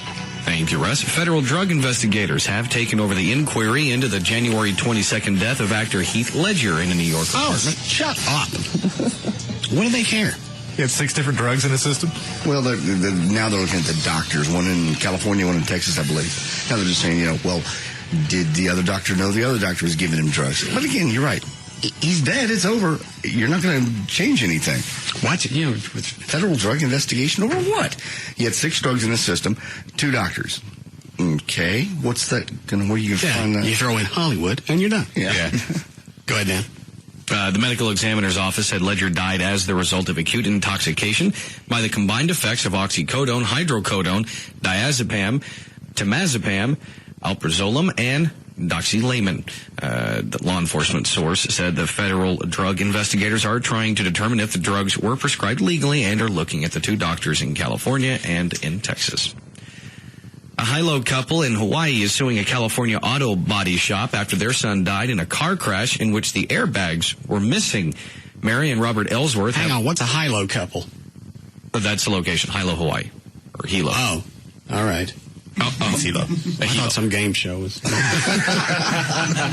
Ice, what I heard? A Hawaii couple. All right. Mary and Robert Ellsworth have only photos to remember their son Bobby, who was 18 when he died in an accident near San Diego 5 years ago. Bobby Ellsworth died after his friend fell asleep while driving a truck. A couple of weeks after the crash, police told the Ellsworths something that shocked them further. Bobby's life was prevented from going on because of paper towels stuffed in airbags. Oh, I read about that. Photos. Wow. They had bought a used car, and instead of repairing it, they repaired the body damage, but they just repacked the airbags with paper towels. Nice. Go ahead, Dan. Photos taken by accident investigators showed the airbags in the truck deployed, but they were indeed stuffed with paper. Crash investigators found the airbags' covers had been sealed to make them look like they were functional. The Ellsworths sued the owner of an L.A. auto body shop, which sold the truck to their son's friend after it had been totaled in a previous accident. A reporter from KITV in San Diego tried to interview Arnold Parra at his shop. He, of course, refused to speak. It would have cost about $2,400 to repair the 2 airbags shown in insurance photos that deployed after a previous accident. Parra's attorney denied that his client sealed the deployed bags or stuffed them with newspaper. He said that all Parra did was repair the front bumper. They recommended, of course, that if you buy a used vehicle, you should spend $100 it costs to have it checked out by a mechanic to make sure key safety features actually work. Who really thinks about the airbags? I wouldn't. No. Buying a used car? No, you think it's there. Yeah, if the thing's sealed, you just assume it's in there. It'd be a tough way to find out. I understand how, it doesn't matter, how they deployed if there was nothing in there. Just fighting, just like the old cartoons. Newspapers flew all over the car. Yeah, how does it... I think if they wouldn't have the explosion... Well, the airbag would be the thing that would blow the steering wheel apart. But if there was no airbag, how did the steering wheel deploy? I guess the sensors were somehow still intact. I don't know. I mean, as much messing around with airbags as we did a few years ago, I can't imagine those being stuffed with paper. I have some more coming, by the way. Oh, no. What do you care? I care because every single time that Eddie Boyd and I would set one of those off, even just practicing, it scared the hell out of us. Because it just one mishap and it'll take off your head. All right. I've got 5 coming. Great. Some of the video that almost took Gavin's head off. Yeah. What, Dan? Any big plans with those? Yes. Any you care to share just yet? No. Okay. This out of Hawaii, lava from Kilauea, one of the world's most active volcanoes, destroyed 3 abandoned houses this week in a nearly deserted neighborhood. The U.S. Geological Survey's Hawaiian Volcano Observatory said a lava flow entered the Royal Garden subdivision on Sunday, and 2 structures were burned by Tuesday. 66 homes and other structures in the subdivision have been destroyed by the volcano that began slowly erupting January 3rd, back in 1983. About 5 houses are still standing, but only 2 homeowners remain in Royal Gardens. Homeowners Jack Thompson and Dean Schneider say... Yeah, 2 people stay? Yes. Jack Thompson Why? In just a moment. Explain why they're still there. Is there audio? No. Oh, okay, go ahead. Homeowners Jack Thompson and Dean Schneider say they are in no danger. Schneider admitted it was a little different living with lava from an erupting volcano, but he went on to say it's unique. It's very easy to outrun a lava flow. We sit on the porch and we can see you coming. Here's the lava. Here it comes. All right, get up. Be here by June. Lava slow. I'm speedy. Anybody smell burning onions? So those 2 guys did their homes make it? So far, they're still there. That's not really something you want to stare down. No. Sit on your porch and just eyeball lava? Well, if it does erupt suddenly. I mean, granted, lava is slow when it's just oozing, but it doesn't always just ooze. There's times when it just goes kaboosh. It's sneaky that way. Is that a direct quote from the Geological Survey? Yes. Okay. This out of Detroit again. Representatives from Detroit Mayor Kwame Kilpatrick's office met Thursday to explain their side of the story of a text messaging scandal that has engulfed the Kilpatrick administration. They said that nothing came out in recently released documents alleging a cover-up of an affair with Kilpatrick's chief of staff that hadn't been reported before. And they said the nature of a settlement deal in a police whistleblower case involving an alleged cover-up of the affair was never a secret. Earlier on Thursday, Kilpatrick said he won't resign, but acknowledged the uproar has reduced him to tears. Why would he really resign? Who is he banging? His chief of staff? Yes. Okay. Did he do anything else? No. Nothing illegal. It's just completely inappropriate. So, look what Clinton did with Lewinsky. Well, a president just doesn't resign. But, I mean, if you're just mayor, and I would So think... why resign? If you didn't do anything with public funds, if there wasn't any trust that was betrayed, you're just banging, your chief of staff, so what? You're close. You represent a city, and you're banging your chief of staff. Okay. And? Well, how's that a betrayal of trust? I mean, your wife's getting it. To the wife, yeah. What do I care? Oh, I guess some people... You think I care if Mayor Leopard runs down the hall and gives it to... give me somebody on the council. I'm thinking of Diane Ragsdale. Yeah, okay, well... No. That was a waste of time. Thank you. Go ahead, Dan. A judge will decide if a man serving a life sentence for killing his adopted son and burying him in the basement of the family's home in Remsen, out of Iowa, will get a new trial. Donald Boss Jr. was convicted in 2002 of first-degree murder in the death of Timothy Boss, who was 10. Boss claims ineffective counsel in his first trial. Timothy Boss died in 2000 after he was strapped to a chair and beaten. He was buried under the basement floor for close to 2 years. Boss's former wife, Lisa Boss Green, was sentenced to 50 years in prison after pleading guilty to the boy's death. The Des Moines City Council has given its preliminary approval to changes in the city's law regulating mobile food vendors. The City Council approved the first reading of an ordinance that would require the vendors to buy permits, which would cost $100 for 30 days of operation. Where is this? Iowa. Oh. Des Moines. They're having a problem now with illegal immigration? It would appear so. Representatives of the Alianza Latino Business Association had earlier criticized the ordinance, saying it discriminated against Latinos who operate mobile food stands. It's amazing. Nobody really cared about illegal immigration until it got just a little bit further north. Oh, yeah, it's funny how that happens. All these towns in the Northeast and, hell, Middle America. Hey, those fellas look different. They weren't there last week. No, what are those? Are those? Pass a law. Pass a law? It's just amazing that... This has all come up over the last couple of years, it seems like. Yeah. Well, all right, you know what's going on in the southern states, but it hasn't really reached up here yet. Plus, we still get the benefits. We get the cheap oranges. Uh-huh. We get the chiclets and everything. Right. But now you want to go back and readdress things. Well, it's too late. They're here. They've eaten up a big portion of the labor force. You can't do anything about it. And taking away their little vending trucks isn't going to change anything. No tamales for you. You'll have to eat them cold. Whose idea was it to actually take some of the illegals and have them build the wall? Was it your idea, Russ? I don't know, but we already talked about this. Okay, I just wondered, does any of them, my point was, do any of the candidates, have any of them come out and said anything specifically other than, I'm with you on the illegals? I don't know. Any specific I stopped listening. I don't listen to the political announcements. I can't even listen to KRLD because it's spot after spot. Yeah. I'm Osama, whatever, and I approve this message.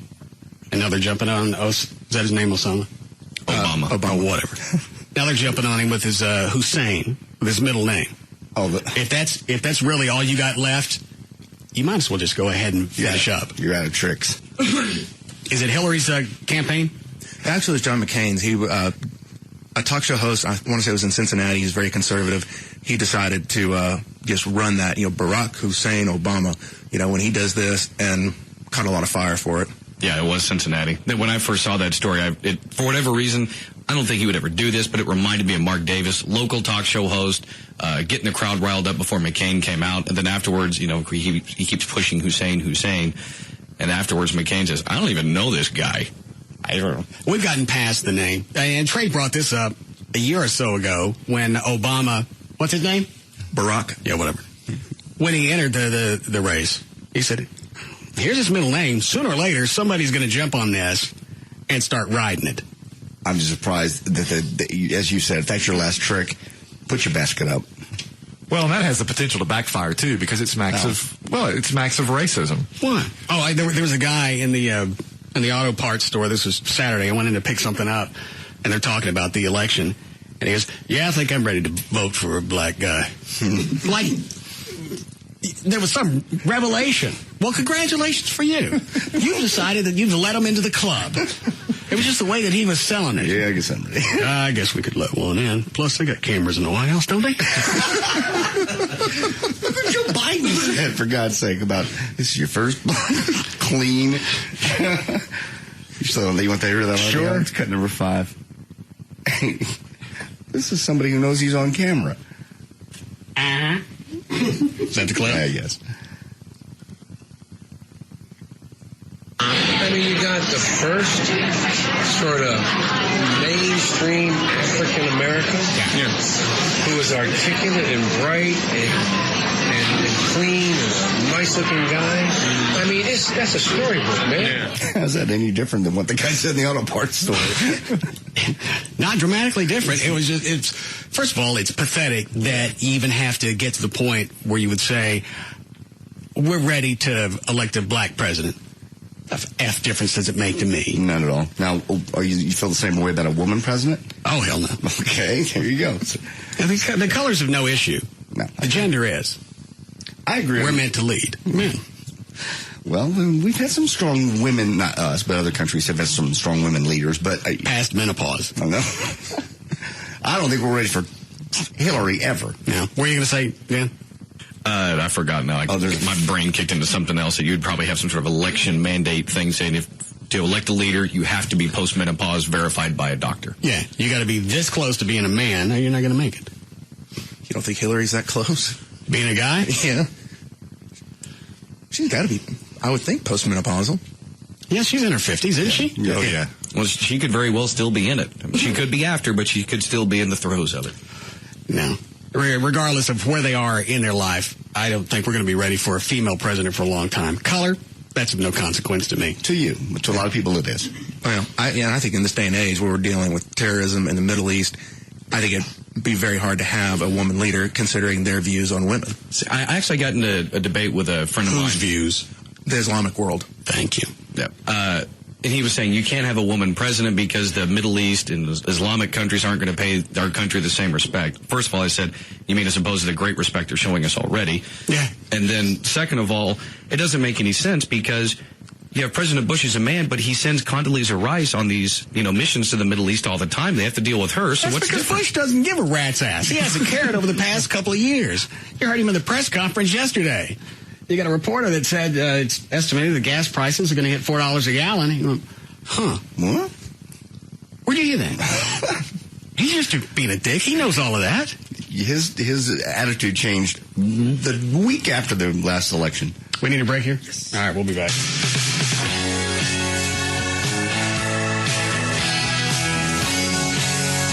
We'll be back to the Russ Martin Show.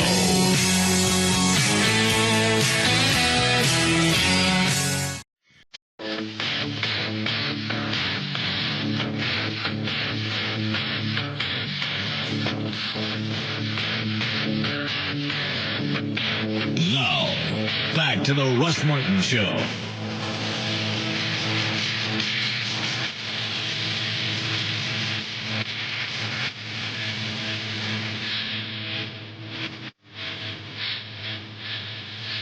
All right, citizen impervious to all that surrounds him. Now, 114-77-113. It's almost like Everett was giddy when we're talking about the debt collectors. Yeah, you stuffed that with a letter.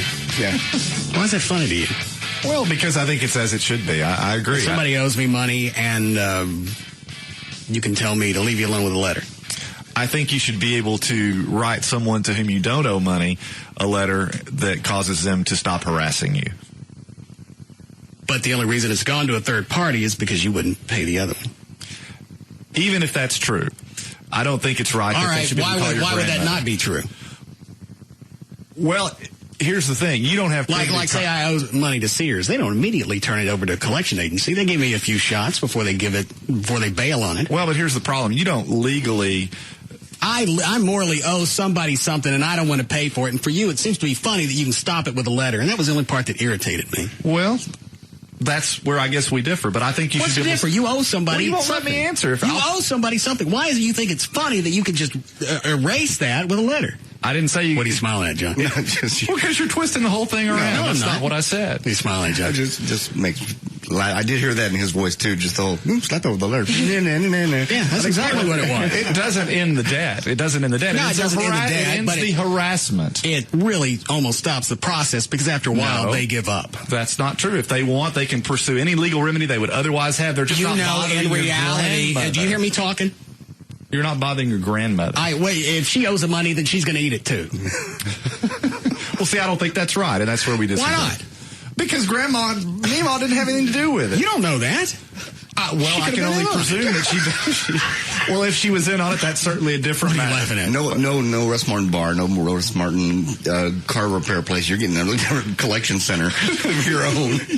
Well, not if somebody can send me a letter and say, you know what? Not everybody knows that. That's the problem. A lot of people don't know that you can get out of it that easy. And it's not you don't the one get out of it. Well, no, you don't get out of it. But I think a lot of these collections agencies after a point, they just stop. All right, this one's dead. Go to the next one. Yeah, if I would imagine the amount of money and all that, those kind of things determine at what point you wash it. What do they call that on your credit when you just wash something? Well, at some point it gets deleted from your credit. Yeah. 7 years, you can have it deleted. Don't want to take one of those? Yeah, line 2, Sean, he was talking about situations where what you're saying may not apply. Go ahead, Sean. Hello? Yeah, go ahead. I was just wondering, I'm not saying you're wrong. You shouldn't be able to write a letter. I mean, you shouldn't write a letter, but my parents use my credit cards, kind of an identity theft thing. Right. And creditors calling, harassing me. So I wrote some letters and got them off my back. I mean, I understand that. No, they're going to be different circumstances to where somebody got screwed, identity theft, there was a catastrophe that nobody could really plan for. I got those. It's the people that overextend themselves, and then it's funny that they don't have to pay anybody. I'm with you on that issue. And it's also funny to Everett. If you say so. That's the way you threw it. Anybody else take it that way when he goes, stop that with a letter? Yeah. Well, of course. What's Trey going to say? He says he agrees with John everything. said the same thing. Part of it is just because Everett is into law. That's where I'm taking it from him. And he goes, here's the legal solution. Write a letter. Yeah, there's nothing unlawful about don't pay them, write a letter. No, I didn't say don't write them a check. Don't write them a check. I never said That's that. the last thing you want to do. Because if you write them a check, then they're going to think there's more. Never said don't pay them. Just said I'd like to see the harassment stop, and that's how you stop it. And I think it's a good thing. I think it's a good thing to stop harassment. So what's going to be the incentive for them to pay the bill if the harassment stops? Well, it goes on your credit history. I don't think they care at this point. Well, they may. You asked what the remedy was. That's the remedy. If you're the person to whom the debt is owed, you can put it on their credit history. All right, your credit's already screwed. If it's already gone to collections, it's already on your credit. Or you can file a lawsuit. Those are your remedies. Those are remedies that have... You just don't think people should have to pay for certain things. Is that what you've gotten out of what I've said? That's what I got out of it. I got it way upside down when I got sick. But you also paid everything off. Also paid everything off. But at one point, one of my Visa cards, it was $300, $400, which at the time was a lot of money, went to a collection. And I called that person at the collection agency, and I said, I would like to pay... I think it was Citibank, doesn't matter. Citibank directly. No, you can't go back. They don't want your money. The Citibank doesn't want my money anymore. No, they don't want it. You can't go backwards. It has to go forward. It's us or nothing. That's when I realized they were BSing me. I think some of these, don't they buy the debts? Trey? Yeah. Yes. Oh, so maybe Citibank at that point has already washed it and they don't really want my cash? They've already sold it to some of these agencies for like pennies on the dollar. And they went, you know what, it's better for us to get 10 cents on the dollar as opposed to just getting screwed. Well, then again, which again is still funny to Everett. If you say so. All I ever said was you shouldn't get harassed. You seem to be a big fan of harassment. You just said yes. Because people that actually take the time to go to work, pay bills, make sure you're on time, we're the ones that have to eat it for the other ones that don't want to. That's why credit card rates are wherever they are, because they have to calculate in jackasses who aren't going to pay. I'll just write a letter. But the fact then they got to leave me alone. Go ahead. The fact that we have newsworthy events in which people's meemaws are being harassed 4 and 5 times a day underscores the need. He was trying to give them a solution of a way out. By having meemaw kick the bucket? If she died, then the things were paid off. Not many creditors call with solutions.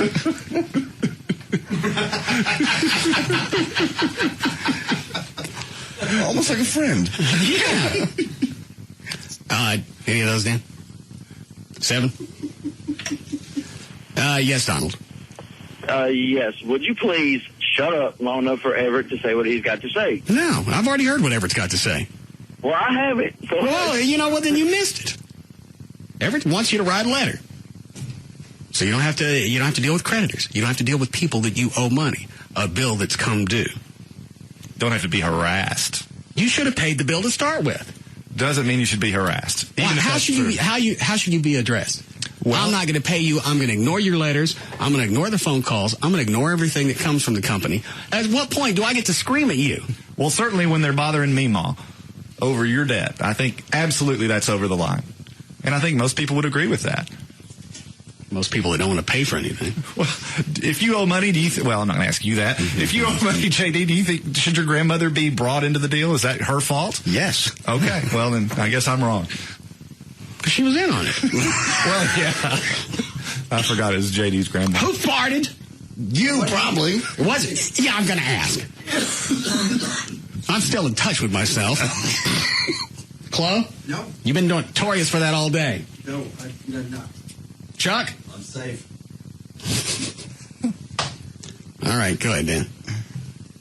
Any of those? Yeah, line 8's a good one. Yes, Eric.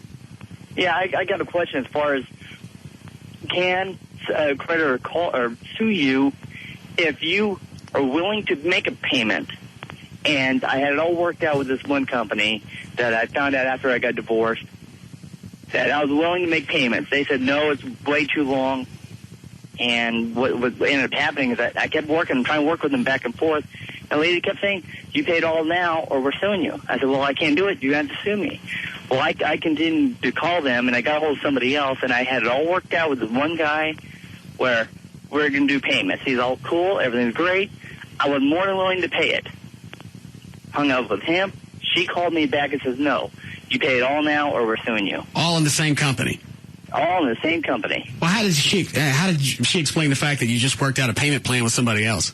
Because she claimed that he was brand new and didn't know what he was doing. Yeah. And I'm not saying a lot of them aren't asses, but they got that way for a reason. You got people that come up with nonstop excuses why they can't pay for stuff that they bought. Okay, well then you know what? Give me back whatever it is you bought. No, I got to keep it. Yes, it's used. Yeah, it's just that this is how they make their money. And if I'm willing to pay them, and they said, no, we don't want it little bits and pieces. We want. No, I got the story. Horrible job. Can you imagine all day, every day, listening to people tell you why they can't do what they do? Yes. No, you wouldn't. You would crawl through the phone. Yeah. And kill them. Because I'm sure that they go, just like anything else, you hear the same excuses every time, and when people throw one out, they think, here's a new one. They're going to buy this one. And it's the same crap nonstop. Here are different reasons why I don't have it. I overextended. I lost my job. Okay, can you sell anything to pay off this debt? No. Well, I don't want to. You still owe some people some cash.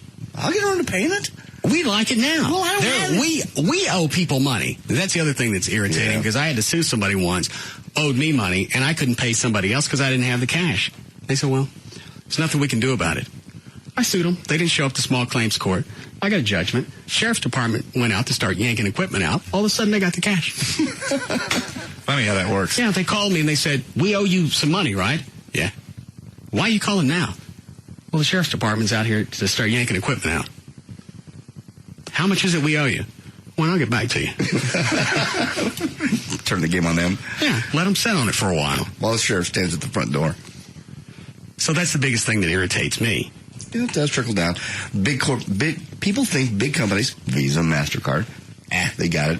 They built it in, and they do build it in. Well, they do have it, and it is built in, but we're the ones that are paying for it. Eventually, we're the ones that buy it.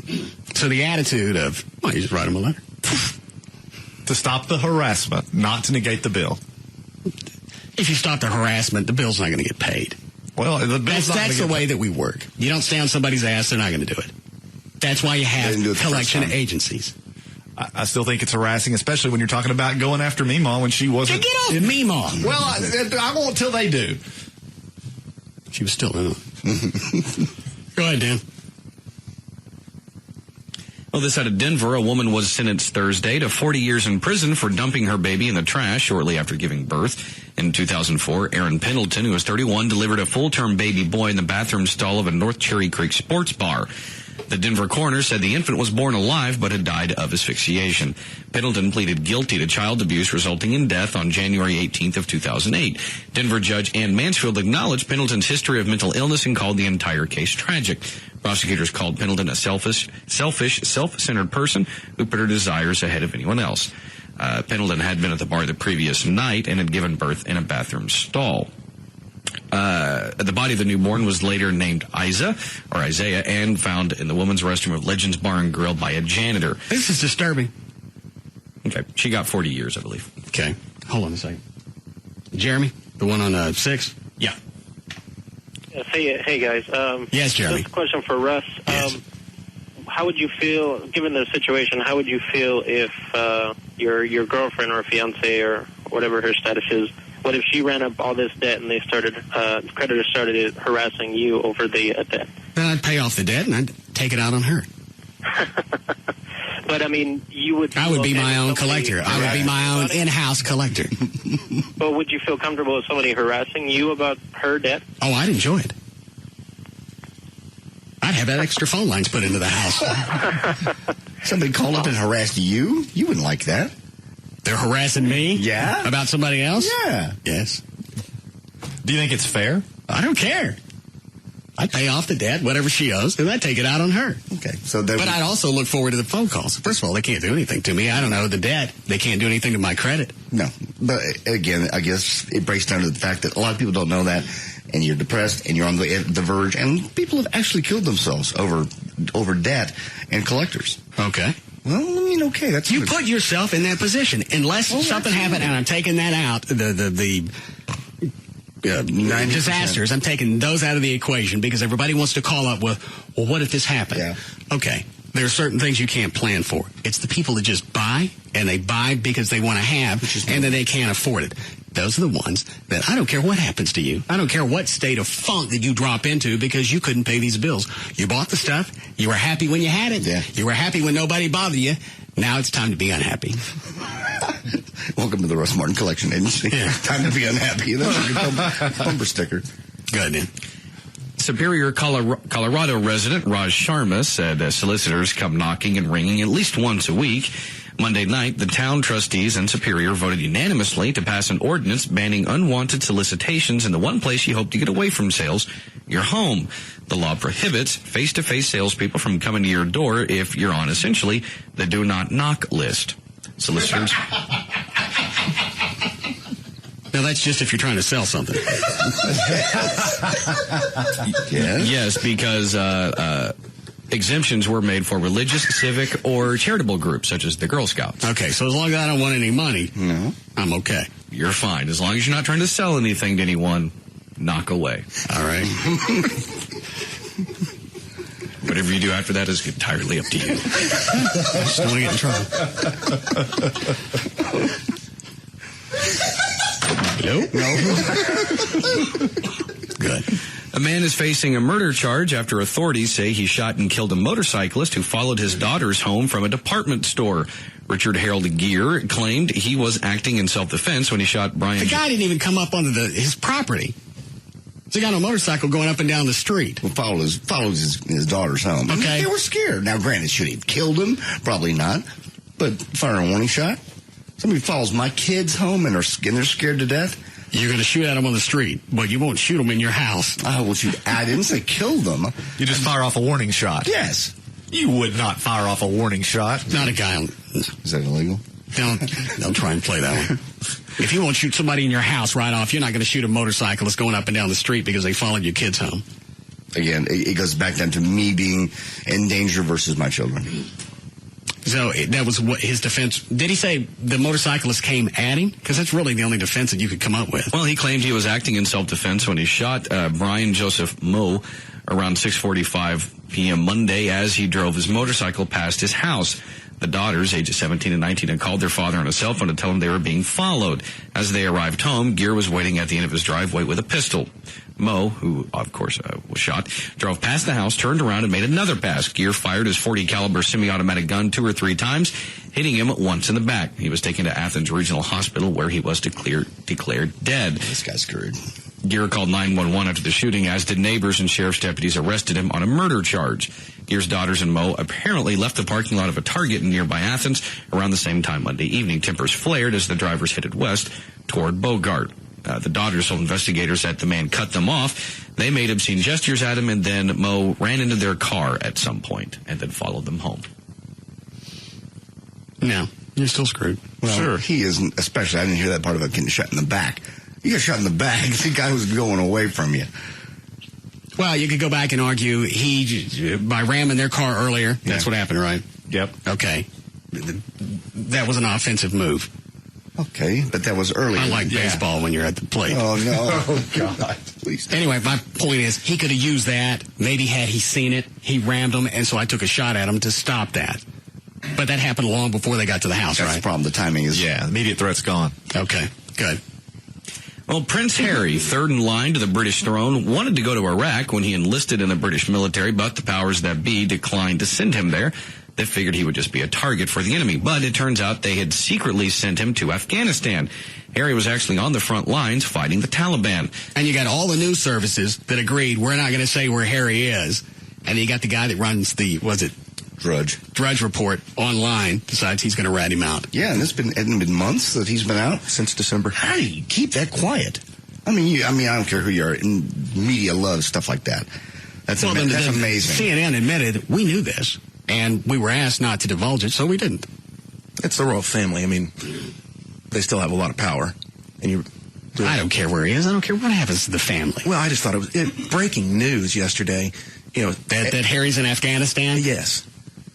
But they pulled him out today, right? Yes. Okay, good. Well, now everybody's happy. New developments regarding abuse allegations at the hands of Hillsborough detention deputies in Florida. Late this morning, Sheriff David Gee announced the creation of an independent review commission to examine the policies, practices, and procedures.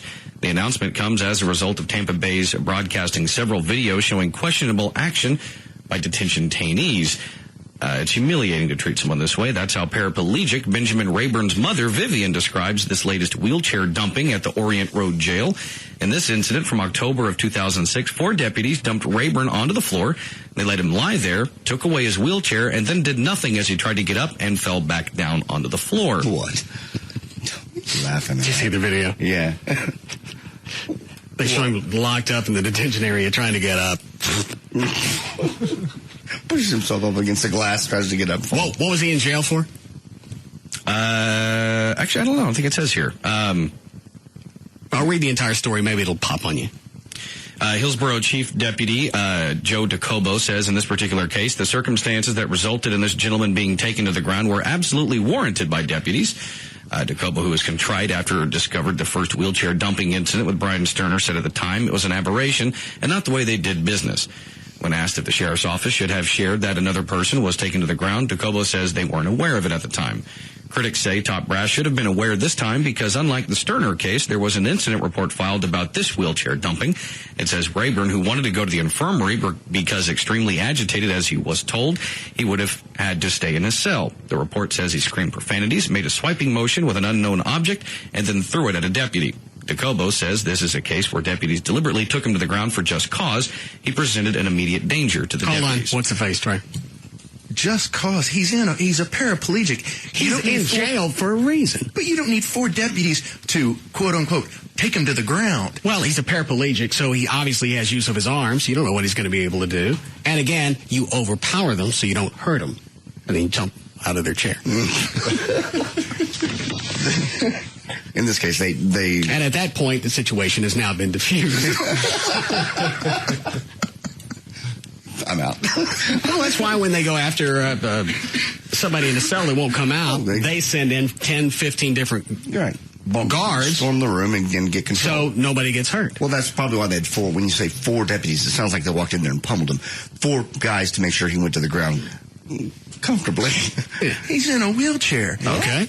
You could take 1 deputy, he could go in front of him, dance around, then dance around back and dump him off. You don't need 4 guys to take a paraplegic. Okay, so it's all right with you that they dumped him out of the chair if it's just 1 guy? No, you shouldn't do it. It's just their justification of taking him to the ground. It's not like they're, He was already combative. He's in a wheelchair. He still has his hands. Still combative. He threw something at one of the deputies. But he's a scamp. He can't reach you. Not now. Not without his wheels. Good. A cook at a Texas roadhouse in West Bend, Wisconsin, faces felony charges and 3.5 years in prison. Ever play the new nipple songs? No, they're new nipple songs? Yeah. Go ahead, Dan. Read your story. After a customer told police that the steak he'd gotten from the restaurant was filled with human hair. Oh, nipples, you're so fine, you're so fine, you blow my hey, nipples. Hey, nipples. This has gone on long enough. Nah, we've been off all week.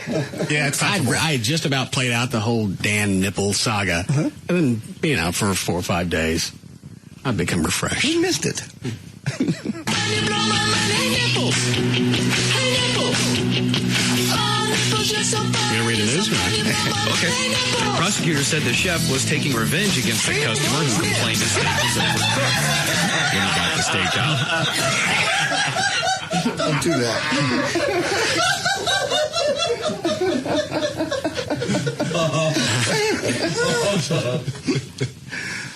Can we roll that back?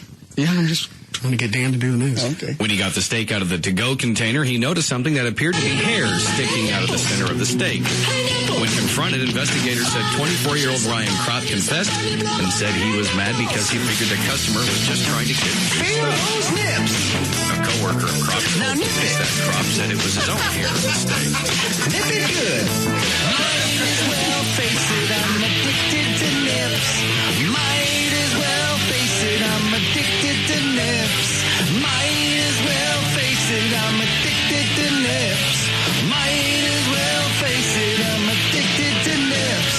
Might as well face it, I'm addicted to nips. According to a study released yesterday by the Pew Research Center, there were a little over 2.3 million people in U.S. prisons or jails at the beginning of 2008. That means 1 in every 99 American adults is currently behind bars.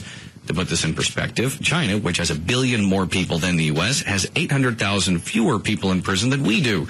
In total, we spend $49 billion a year on corrections here in America, which is 6 times more than what we spend on public education. I wonder how much of that percentage is people who really shouldn't be locked up. They're just eating up space. Class B misdemeanors, the low levels of pot, whatever. Right. Yeah, I mean, a few. I mean, most of those people are, well, all of them are going to be in county jails, but in prisons, sure, they're nonviolent offenders that are there that are serving long sentences for, as you say, drug crimes, things that maybe many of us would feel they don't need to be locked up for, at least not for a long time. But as they broke that down, they said almost 1% of the population was locked up. Right. Okay. A northern Kentucky woman believes she is the smallest woman who ever gave birth to such a large baby. Stacey Harold, who is that midget? Yep. Yeah. Did they ever show a picture of her husband? No, never did. Actually, in the video story, yeah. Oh, it does? Yeah. What does he look like? Surprisingly normal. And it's just frightening. What a freak. And that's not her first. How many kids does she have? I think this is their third, and they want to have one more. Actually, she's not a midget. She's like beyond a dwarf. Yeah. She's 28. I think the story's at 28 inches. And the baby was almost as big as her. Is that right? Yep. Yeah.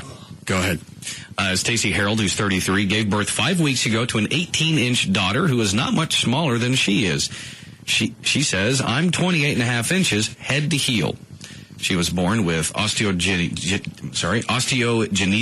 imperfecta. Officials from the Guinness Book of World Records are investigating Harold's claim. As she savors the joys of motherhood with her husband, she's saying that she is the smallest woman to give birth to such a large baby. Leah, I think you put the wrong one in the crib over there. Because that was smoking. And how many kids, 2? Yeah. And they want to have a third. Is she married to this guy? Yeah. And, no, this is the crappy thing is the other kid inherited her disease. Well, that would be my biggest problem with this is you have a handicap, you're going to pass it on to that kid. At a certain point, you can't be that narcissistic. Yeah. Even if it's a 50-50 shot of passing something on, I would not have children, period. What are you looking at, Dan?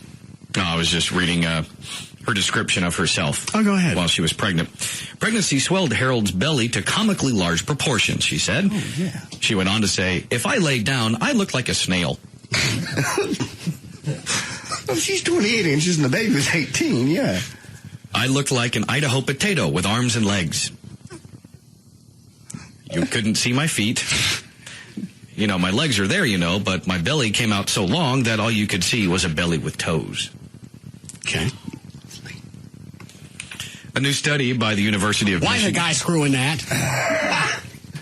It's got to be some weird fetish. Yeah. Maybe he just loves her. Maybe she's a wonderful person. No. Males on snails? Can we break here? All right.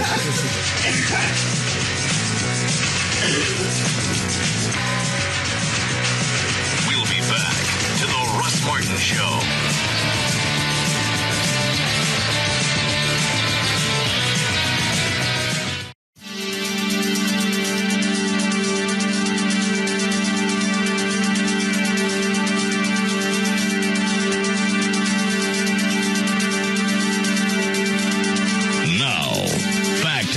Russ Martin Show.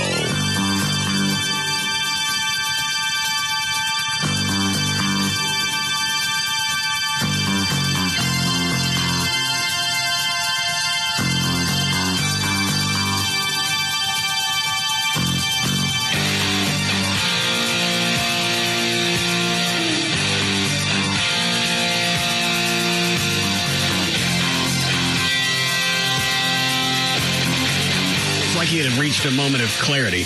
I believe in my heart I could vote for Black man. Well, maybe it's a big step for him. You never know where he's come from, you know. It's not like he was an old guy, somebody in their 60s. That doesn't matter. No. Be a racist at any age. But he was proclaiming it in the auto parts store. Well, yeah. I believe in my heart I could vote for a black fella for president. Like, this is some revelation. In his group, it may be. It totally may be, you know. My daddy would whip my ass, but I can vote for a black guy. We're not that far away from this kind of mentality. Unfortunately, yeah, I can talk to Everett. East Texas, man. Grew up in East Texas. There's a lot of people that still think that way. A lot. And it's ridiculous. It was funny to hear him actually say it out loud. And he's talking to somebody else. It's like, I wouldn't hide it or nothing. I'd leave the drape open on the voting booth. I'm voting for color.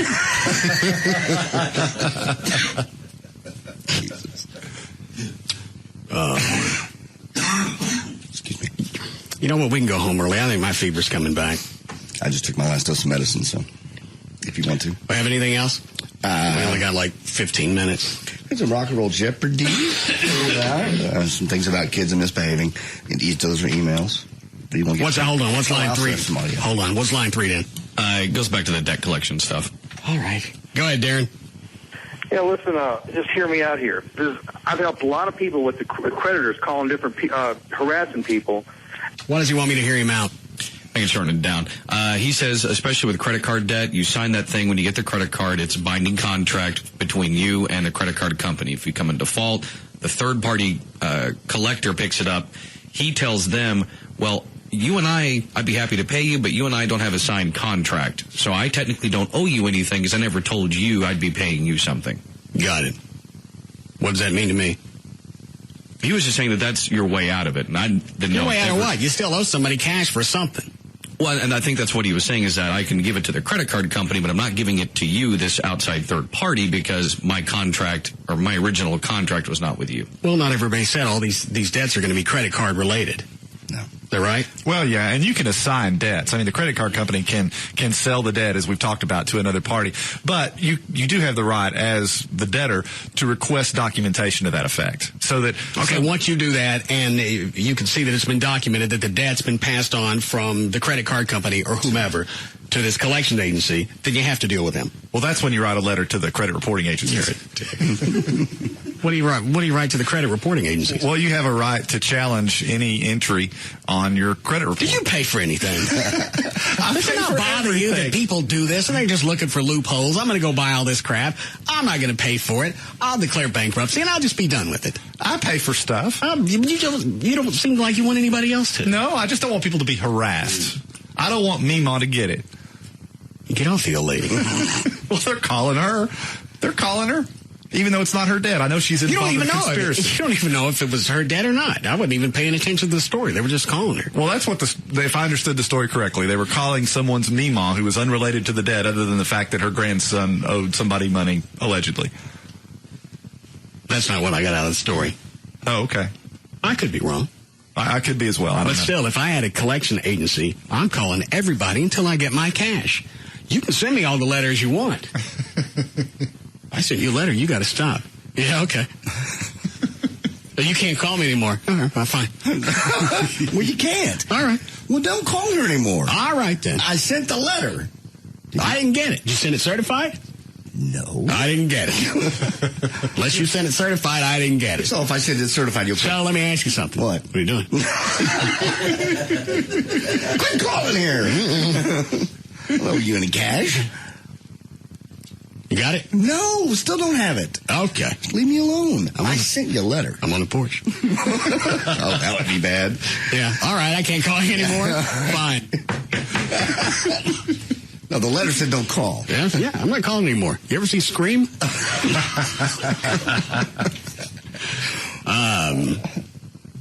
He's still sitting on hold. Did he have anything else that you didn't tell me?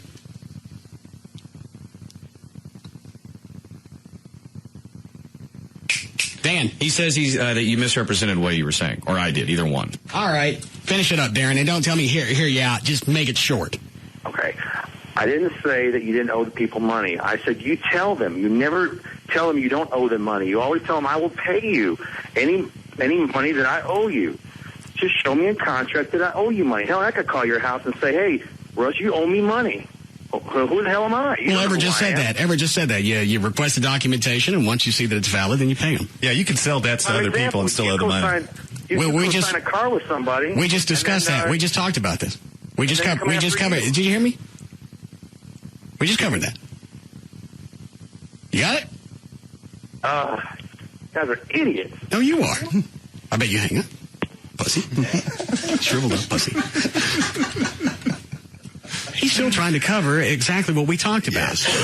Request the documentation. You're right. Anybody can call up and go, you owe me money for this. All right. Send me the documentation. If I think it's valid, then I'll pay you. If not, leave me alone. I sent you the letter. I didn't get it.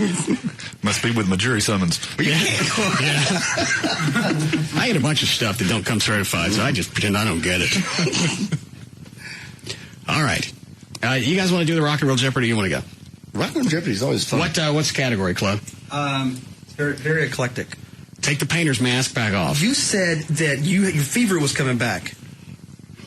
All right, fine, wear it. Where's the disc? Here? Yes. Who's got the list?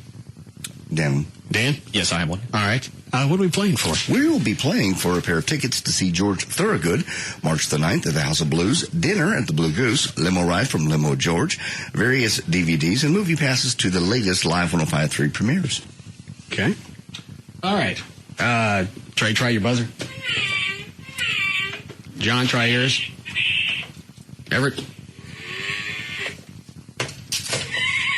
And there's mine. All right. Set, Dan? All set. All right, here we go. Everett. What is 38 Special Rockin' Into the Night? Correct.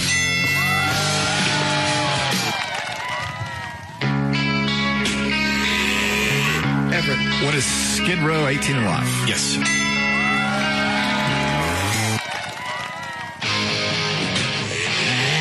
Everett. What is... Well, I get to hear the song at least. Sorry, time's up. It's so unfair. What is Honeysuckle Rose by Creedence Clearwater Revival? What is it, Dan? Smithereens, A Girl Like You. All right. Russ. What is the Addams Family? That's correct.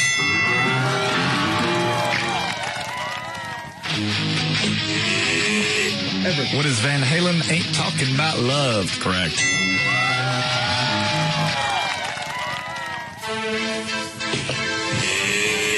What is Led Zeppelin All My Love? Also correct.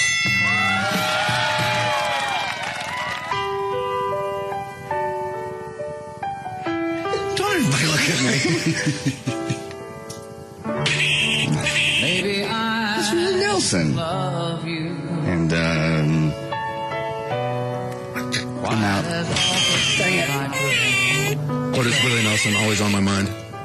That is correct. I missed that one. Handballer.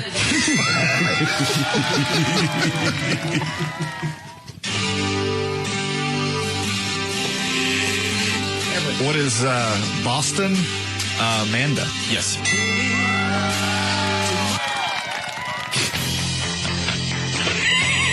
I don't have a clue. I'm sick.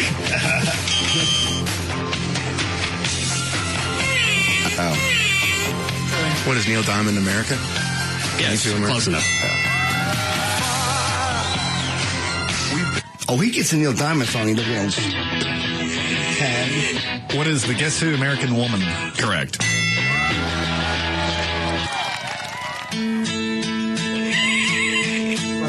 What is the Pure Prairie League Amy? Correct.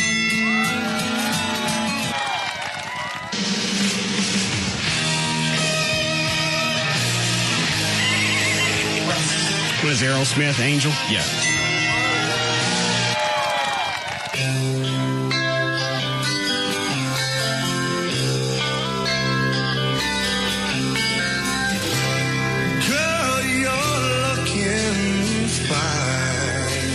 We play this at the Eagle? Yeah. I know the title. I can't think of who's singing the damn thing. What? Blind guy. He's blind?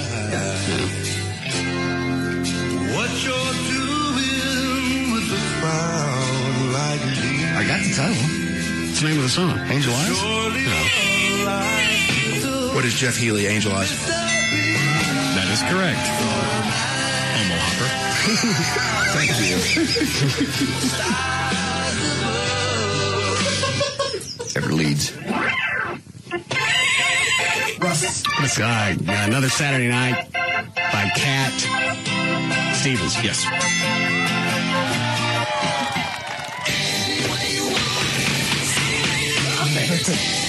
What is Journey any way you want it? Yes. My buzzer's broken. Oh, you broke it. Quit ramming on it. What is Axel F by Harold Faltermeyer? Yeah.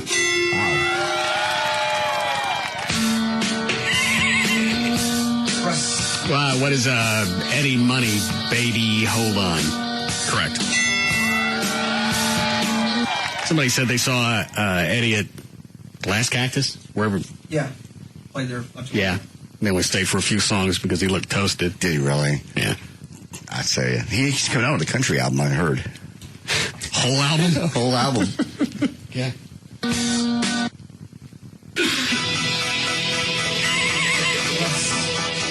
What is Bad Medicine Bon Jovi? Yes. Tyler. What are the Stones? Beast of Burden. Correct.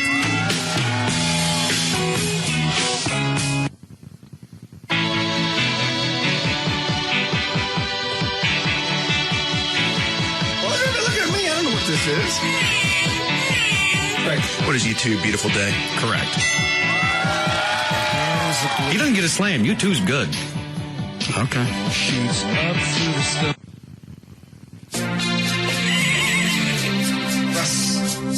What is Dan's got Betty Davis nipples? All right, gift giver.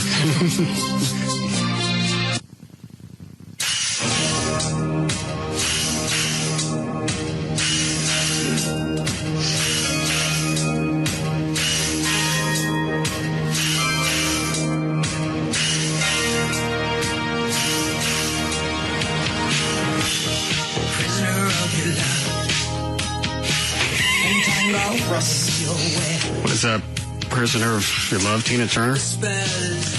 No. Good. Yeah, you told me to get that one. What is it? Its title is Better Be Good to Me by Tina Turner. Oh, all right. Oh, yes, I'm touched by this. That was an accident. What is Beyond the Sea by Bobby Darin? Correct.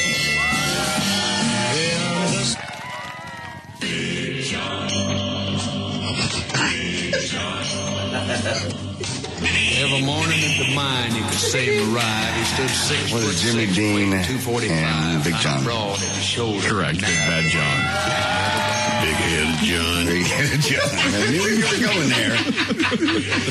I wish I had the lyrics for that. I can look for them for you. Take too long.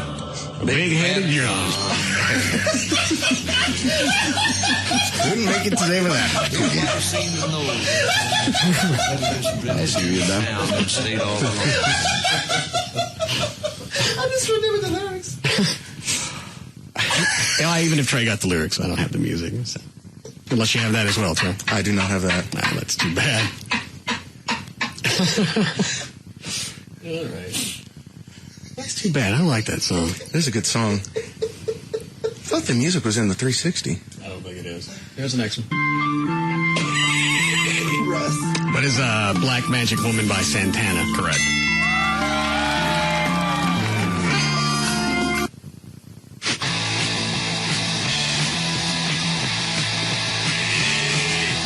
What is the Ramones Rock and Roll High School? No, wrong title. What is it? Blitzkrieg Bop. Okay.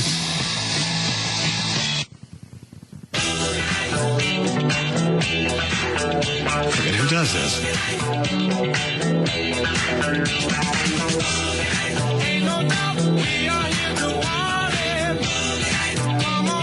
We know the song. We don't know who it is. It's by Heat Wave. Okay. Boogie Nights. Wise men say, What is Why Do Fools Fall in Love by UB40? Yeah, I'll take it. Can't help falling in love. What'd I say? Something else, but close to falling in love.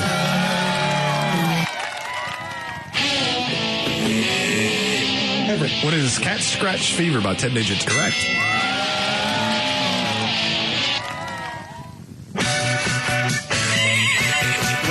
What is Jimmy Buffett? Cheeseburger in Paradise? Correct. That all of them? That's it. Final score? All right, final score at least here. I had 1. Traded up with 4. Everett had 6. Russ, you had 11. What do I win? You'll be winning a pair of tickets to see George Thorogood March the 9th at House of Blues. Also, dinner at the Blue Goose, Limo Ride for Limo George, various DVDs and movie passes from Live 105.3. All right. You said to go, Chuck? Ready. Trey, how long will it take you to pull the big-headed John lyrics? Oh, Lord. 1 minute. All right. Hey, also see if you can send me the link to the MIDI file. All right. Can you stretch out the plugs, Dan? I can. All right. Ready, Chuck? All right. Let's go.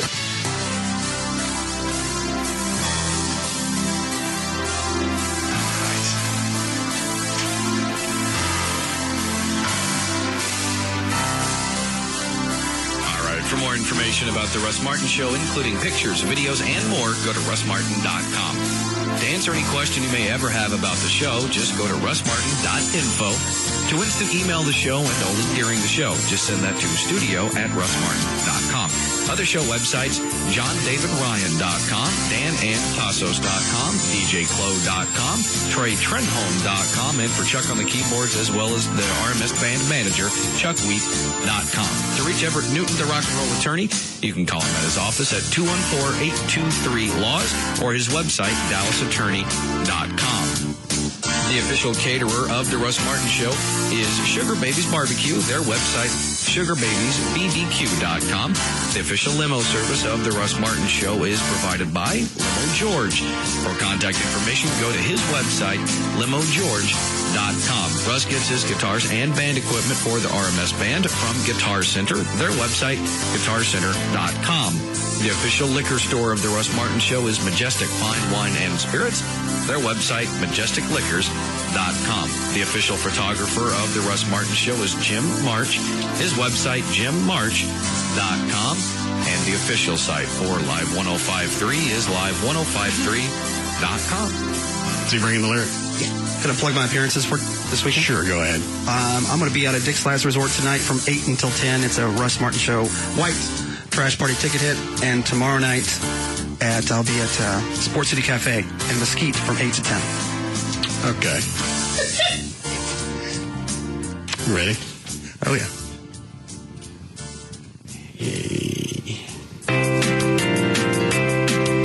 Let's start this again.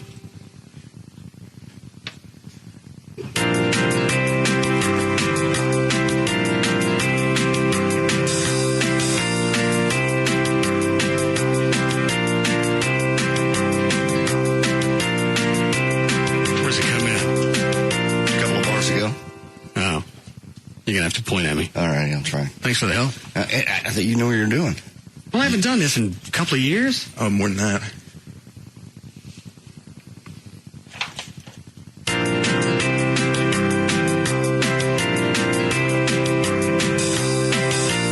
Every day at 3, you can see him arrive. He stands 5'7" and his head's just as wide.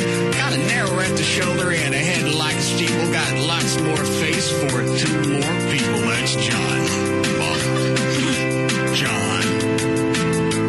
Big John. A big-headed John. Big-headed John.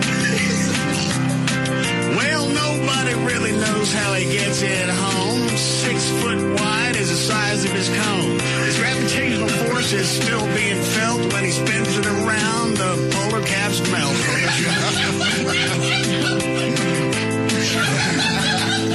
Let's just go here. You can now listen to the Russ Martin. Big hand you want on the web at russmartin.info.